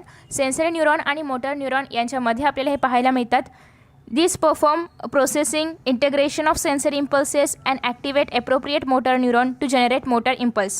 आता हे काय करतात, इंटिग्रेशन ऑफ सेन्सरी इम्पल्सेस आणि सोबतच आपले जे काही मोटर न्यूरॉन आहेत तर मोटर न्यूरॉनला मोटर इम्पल्सेस तयार करण्यासाठी किंवा प्रॉपरली ॲक्टिव्ह करण्यासाठी हे हेल्प करत असतात. म्हणजे बेसिकली दोन मुख्य प्रकार आहेत, मोटर आणि सेन्सरी, आणि या दोघांच्या मध्ये येणार आहेत ते म्हणजे असोसिएशन न्यूरॉन. नेक्स्ट आहे डिपेंडिंग ऑन द प्रेझेन्स और absence of myelin sheath. Myelin sheath म्हणजे काय, जसं की तुम्ही या ठिकाणी पाहू शकता, या ॲक्झॉनच्या वरती तुम्हाला एक कवरिंग पाहायला मिळते ज्याला की आपण मायलिन शीथ म्हणणार आहोत. ओके, हे जे वरचं कवरिंग आहे एक्झॉनच्या वरती त्याला आपण मायलिन शीथ म्हणणार आहोत. सो मायलिन शीथ प्रेझेंट आहे की नाही याच्या आधारावरती अजून न्यूरॉनचे प्रकार पडतात. That is myelinated and non myelinated nerve fibre. ज्यांच्यामध्ये मायलिन असेल ऑब्वियसली मायलिनिएटेड, ज्यांच्यामध्ये मायलिन नसेल तर ते असणार आहे नॉन मायलिनिएटेड. सो मायलिनिएटेड और मेड्युलेटेड याला दोन नावं आहेत. जे मायलिनिएटेड असतील त्याला आपण मेड्युलेटेड असंही म्हणतो. सो मायलिनेटेड आणि medullated nerve fibres have a insulating fatty layer that is called as myelin sheath around the axon. So हे जे एक्झॉन आहे याच्याभोवती हा जो एक फॅटने बनलेला लेअर आहे ज्याला आपण मायलिन शीथ म्हणतो ते असणार आहे मायलिनिएटेडमध्ये. आणि this makes the fibre appear white in colour. आणि या फॅटमुळे हे जे फायबर आहे तर ते व्हाईट कलरचं आपल्याला पाहायला मिळतं. आणि त्यानंतर आहे की this sheath is secreted by Schwann cells. आणि हे जे या ठिकाणी तुम्ही श्वान सेल्स पाहू शकता तर या श्वान सेल्समुळे हे जे मायलिनेटेड शीट आहे तर ते तुम्हाला तयार झालेलं पाहायला मिळतं. The sheet is not continuous. तुम्ही जर या ठिकाणी पाहिलं तर हे शीट कंटिन्युअस आहे का नाही, मध्ये जागा आहे. सो मध्ये ही जी जागा आहे त्याला आपण काय म्हणणार आहोत, node of Ranvier. Okay, so त्या मधल्या जागेला आपण म्हणतो नोड्स ऑफ रेनवियर. त्याच्यानंतर आहे न्यूरिलेमा सराउंड्स द एक्झॉन. आणि एक्झॉनच्या भोवती जर आपण पाहिलं तर या ठिकाणी काय आहे, न्यूरिलिमा आहे. ओके, हा जो वरचा लेअर आहे तो कोणाचा आहे, मायलिनेटेड शीटचा आहे. आणि याच्यावरची जो लेअर आहे तो आहे न्यूरिलेमाचा. आफ्टर दॅट नेक्स्ट आता आपण पाहतोय next The impulse is conducted at a faster rate in such nerve fibers because it jumps from one node to the next node. आता ऑब्वियसली ज्या ठिकाणी मायलिन प्रेझेंट असेल तिथे काय होणार आहे, इम्पल्स जे आहेत तर ते याच्यावरून अशा उड्या मारत पटकन जाऊ शकतात. म्हणजे लवकर ते इम्पल्स जे पण इम्पल्स पाठवले असतील, मग ते सेन्सरी ऑर्गनने पाठवलेले असो किंवा CNS पासून जाणारे असोत, तर ते पटकन ट्रॅव्हल करणार जर त्या ठिकाणी मायलिन शीथ प्रेझेंट असेल तर. नेक्स्ट आहे such transition of impulse is called as saltatory conduction. Saltatory किंवा saltatory whatever. So saltatory condition म्हणजे काय, ज्या ठिकाणी जंप केलं जातं तर त्याला आपण साल्टेटरी असं म्हणतो. आणि या ठिकाणी साल्टेटरी कंडक्शन कोणाचं होतं, इम्पल्सेसचं. So myelin sheath prevents the loss of impulses during conduction. या मायलिन शीथमुळे काय होते, कोणत्याही इम्पल्सचा लॉस होत नाही आहे आणि आपल्याला जी काही प्रॉपर इन्फॉर्मेशन असेल तर ती ब्रेनपर्यंत पोहोचवणं किंवा ब्रेनपासून कुठेही पोहोचवणं ते व्यवस्थित होणार आहे. नेक्स्ट आहे ओके, सो नेक्स्ट आहे cranial nerves of vertebrates are myelinated. आणि आपले जे वर्टेब्रेट्समध्ये असणारे क्रेनियल नर्व्स आहेत 12 पेअर्स असतात तर ते कशा आहेत, सगळ्या मायलिनेटेड आहेत. कारण तो एक मेन सोर्स आहे किंवा ते एक मेन जागा आहे की ज्यामधून ब्रेनपर्यंत किंवा ब्रेनपासून ओरिजिनल म्हणजे ज्या ऑर्गनपर्यंत इफेक्टेड ऑर्गन असेल तिथपर्यंत ते इम्पल्सेस पाठवले जाणार आहेत. सो तिथे आपल्याला मायलिन शीट पाहायला मिळतं किंवा मायलिनेटेड नर्व फायबर्स पाहायला मिळतात. Schwann cells of non medullated nerve fibre does not secrete myelin sheath. आणि जे नॉन मेड्युलेटेड आहेत म्हणजे जे नॉन मायलिनेटेड आहेत त्यांच्यामध्ये प्रेझेंट असणारे श्वान सेल्स अजिबात मायलिन सिक्रेट करत नाहीत. सो नेक्स्ट आहे this fibre are grey in colour due to absence of fatty layer. Obviously myelin secrete नाही केलं तर फॅटी लेअर तयार होणार नाही. फॅटी लेअर तयार झाला नाही तर त्याला ग्रे कलर, त्याचा कलर ग्रे राहतो, त्याला कलर प्राप्त होत नाही. ओके, व्हाईट कलर प्राप्त होत नाही. नेक्स्ट आहे conduction of impulse in a non myelinated fibre is slower as compared to myelinated nerve fibre. So मायलिनेटेडपेक्षा नॉन मायलिनेटेडमध्ये इम्पल्सेस खूप स्लोली ट्रॅव्हल करतात. का तर यासाठी आता या ठिकाणी जर मायलिन नसेल तर एक स्ट्रेट या ठिकाणी फक्त एक झोन असणार आहे आणि त्याच्यावरचा लेअर असणार आहे. मायलिनमुळे काय होतं, हे जे आपले इम्पल्सेस आहेत तर ते असे जंप करू शकतात त्याच्यावरून याच्यावरती आणि पटकन पोहोचू शकतात. पण जर या ठिकाणी मायलिन नसेल तर ऑब्वियसली नोड ऑफ रेनवियर पण नसणार आहे. म्हणजे त्या इम्पल्सेसला हा पूर्ण पाथ ट्रॅव्हल करावा लागणार आहे. ओके, सो त्याच्यामुळे नॉन मायलिनेटेडमध्ये यांचं जे जाण्याचा स्पीड जे आहे तर ते स्लो असतं कोणाचं, इम्पल्सेसचं. आफ्टर दॅट नेक्स्ट आहे functional contact between axonal ends and dendrites of adjacent neurons is called as synapse. आता या ठिकाणी जर आपण पाहिलं तर हे काय आहेत, ॲक्झॉनचे एंड आहेत, टर्मिनल एंड्स आहेत आणि याच्यानंतर पुढे परत दुसरा न्यूरॉन या ठिकाणी तयार होईल, त्याचे डेंड्राइट्स या ठिकाणी आपल्याला पाहायला मिळतील. हे त्याचं एक्झॉन असेल. सो हे याचं डेंड्राइट म्हणजे या न्यूरॉनचं डेंड्राइट आणि हे याचं टर्मिनल एंड, एक्झॉनचं टर्मिनल एंड, यांच्यामध्ये जो हा स्पेस आहे त्याला आपण म्हणणार आहोत सायनॅप्स. ओके, सो त्या स्पेसला आपण म्हणतो synapse. You will learn about synapse in chapter control and coordination in 12th standard. So synapse काय आहे, त्याचं कसं तयार होतं, त्यामधून कसे न्यूरॉन्स त्याच्यामधून कसे इम्पल्सेस पास होतात किंवा ते कसं कनेक्ट केलं जातं, या सगळ्या गोष्टी तुम्ही 12th स्टँडर्डला पाहणार आहात. सगळ्यात पहिल्यांदा आहे युनिपोलर और मोनोपोलर न्यूरॉन्स. आता या ठिकाणी नावामध्येच युनी आहे, युनीचा अर्थ सिंगल आणि पोलार म्हणजे एक पोल त्या ठिकाणी आहे. आता पोलचा अर्थ या ठिकाणी काय घ्यायचा आहे, जसं की एक्झॉन किंवा डेंड्राइट्स असतात तर त्याला आपण बेसिकली पोल्स म्हणतो. युनी म्हणजे या ठिकाणी सिंगल पोल असणार आहे, म्हणजे फक्त या ठिकाणी तुम्हाला एक्झॉन आणि त्याच्या बाजूला डेंड्राइट्स पाहायला मिळतात. ओके, सो एकच या ठिकाणी तयार होणार आहे आणि यापासून तुम्हाला इथे डेंड्राइट्स पण पाहायला मिळतात आणि ते तुम्हाला एक्झॉन टर्मिनल्स पण पाहायला मिळतात. So it has single process originating from cyton. Cyton म्हणजे काय, ही जी सेल बॉडी आहे याला आपण म्हणणार आहोत सायटॉन. आणि आफ्टर दॅट इथे जर आपण पाहिलं तर काय सांगितलेलं आहे, both axon and dendron arises from cyton at one point. So इथे जर आपण पाहिलं एक सिंगल पॉईंट आहे, सायटॉनवरती एक सिंगल पॉईंट आहे आणि इथून इकडे जर आपण पाहिलं तर डेंड्राइट्स येत आहेत आणि इथून इकडे जर आपण पाहिलं तर एक्झॉन येत आहेत. ओके, सो सिंगल सायटॉन आहे, सायटॉन म्हणजे सिंगल सेल बॉडी आहे आणि त्या सिंगल सेल बॉडीमधूनच हे दोन अराईज होतात दोन्ही साईडला. They conduct impulses to central nervous system आणि हे जे आहेत तर ते इम्पल्सेस कुठे घेऊन जातात, CNSकडे घेऊन जातात. कुठे प्रेझेंट असतात हे युनिपोलर न्यूरॉन्स, तर neuron of dorsal roots, ganglion of spinal nerve. So ganglion म्हणजे काय, तर बेसिकली आपलं जे डोर्सल रूट आहे तर त्या ठिकाणी तुम्हाला कलेक्शन ऑफ न्यूरॉन्स पाहायला मिळतात आणि त्या कलेक्शन ऑफ न्यूरॉन्समध्ये हे मोनोपोलर न्यूरॉन आपल्याला पाहायला मिळतात. नेक्स्ट आहे बायपोलर. नावामध्ये बाय आहे याचा अर्थ या ठिकाणी दोन प्रोजेक्शन्स आपल्याला पाहायला मिळतील. इट हॅज टू प्रोसेसेस, दोन प्रोसेस आहेत या ठिकाणी. डेंड्राइट्स वेगळं आहे, एक्झॉन वेगळं आहे, सिंगल सेल बॉडी आहे. So a single dendron and and axon are given off from opposite poles of cyton. So या ठिकाणी डेंड्राइट बाहेर येते, या ठिकाणी एक्झॉन बाहेर येते. ओके, आणि सेल बॉडी पुन्हा एकच आहे या ठिकाणी, ज्यामधून दोन्ही ओरिजिनेट होत आहेत. They bring about transmission of special sense like sight, smell, taste, hearing, etc. मग आता ऑब्वियसली यांच्यामधून आपल्याला टेस्ट करणं किंवा आपण पाहणं हे सगळं आपल्याला यामधून कळते. म्हणजे बेसिकली जे बायपोलर न्यूरॉन आहेत तर ते आपल्याला आपल्या सेन्सरी ऑर्गन्समध्ये प्रेझेंट असणार आहेत. सो ऑब्वियसली इथे रेटिना ऑफ आय, डोळ्याच्या रेटिनामध्ये किंवा त्याबरोबर ऑल्फॅक्टरी एपिथेलियम. ऑल्फॅक्टरी म्हणजे काय, जे आपले स्मेलिंग ऑर्गन्स असतात, नाक वगैरे, तर त्या ठिकाणी प्रेझेंट असणार आहेत. जिथून आपण ऐकतो त्या कानामध्ये वगैरे हे प्रेझेंट असणार आहेत. So basically bipolar neuron sensory ऑर्गन्समध्ये असणार आहेत. युनिपोलर आपल्याला पाहायला मिळतील गँग्लिओनमध्ये, स्पायनल कॉर्डच्या किंवा स्पायनल नर्वच्या. नेक्स्ट आहे multipolar neuron. Cyton is star shaped. या ठिकाणी जर आपण पाहिलं तर हे पूर्ण डेव्हलप झालेलं असं आहे न्यूरॉन आणि या ठिकाणी सायटॉन कसं आहे, स्टार शेप्ड आहे. यामधून आपल्याला बाहेर आलेले डेंड्राइट्स पाहायला मिळतात. एक सिंगल एक्झॉन या ठिकाणी ओरिजिनेट झालेला आहे, या ठिकाणी एक्झॉन टर्मिनल्स आहेत. So that gives out more than two processes. So या ठिकाणी फक्त डेंड्राइट्स आणि एक्झॉन आहे का, तर नाही. या ठिकाणी आपल्याला बरेचसे डेंड्राइट्स पाहायला मिळतात. इथे कसं फक्त सिंगल एकामधूनच पुढे फाटे फुटत गेले होते, तर त्याप्रमाणे या ठिकाणी आपल्याला बरेचसे डेंड्राइट्स पाहायला मिळतात. आफ्टर दॅट नेक्स्ट आहे there is only one axon and remaining are dendrons. या ठिकाणी फक्त एकच एक्झॉन आहे आणि बाकीचे काय आहेत, डेंड्राइट्स आहेत किंवा डेंड्रॉन्स आहेत. Axon initiates from a funnel shape area that is called as axon hillock. So या ठिकाणी जर आपण पाहिलं याला एक्झॉनल झोन असंही म्हणतात की ज्यामधून इथून एक्झॉन पुढे अराईज होतो आहे. सो हे जे आहे याला आपण एक्झॉनल झोन असंही म्हणू शकतो.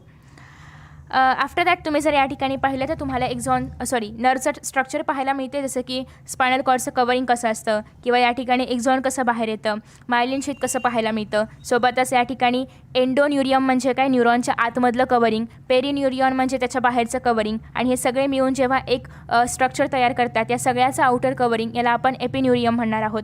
या ठिकाणी तुम्हाला ब्लड वेसल्स वगैरे पाहायला मिळतात. फेसिकल म्हणजे काय, ज्या ठिकाणी बरेचसे सेल्स एकत्र येतात तर त्याचा एक बंडल ज्याला आपण म्हणतो तर त्याच्यापासून फेसिकल तयार होतं. ओके, आणि फेसिकलच्या कवरिंगला आपण पेरिन्युरियम असं म्हणतो. सो हे एक या ठिकाणी स्ट्रक्चर तुम्हाला पाहायला मिळते. सो फ्रेंड्स, अशा पद्धतीने आपला हा चॅप्टर या ठिकाणी कंप्लीट होतो आहे आणि मी सगळे पार्ट्स या चॅप्टरचे अपलोड केलेले आहेत आणि लवकरच पुढचा चॅप्टर पण अपलोड केला जाईल. So thank you so much for watching this video and see you in next video. Bye bye.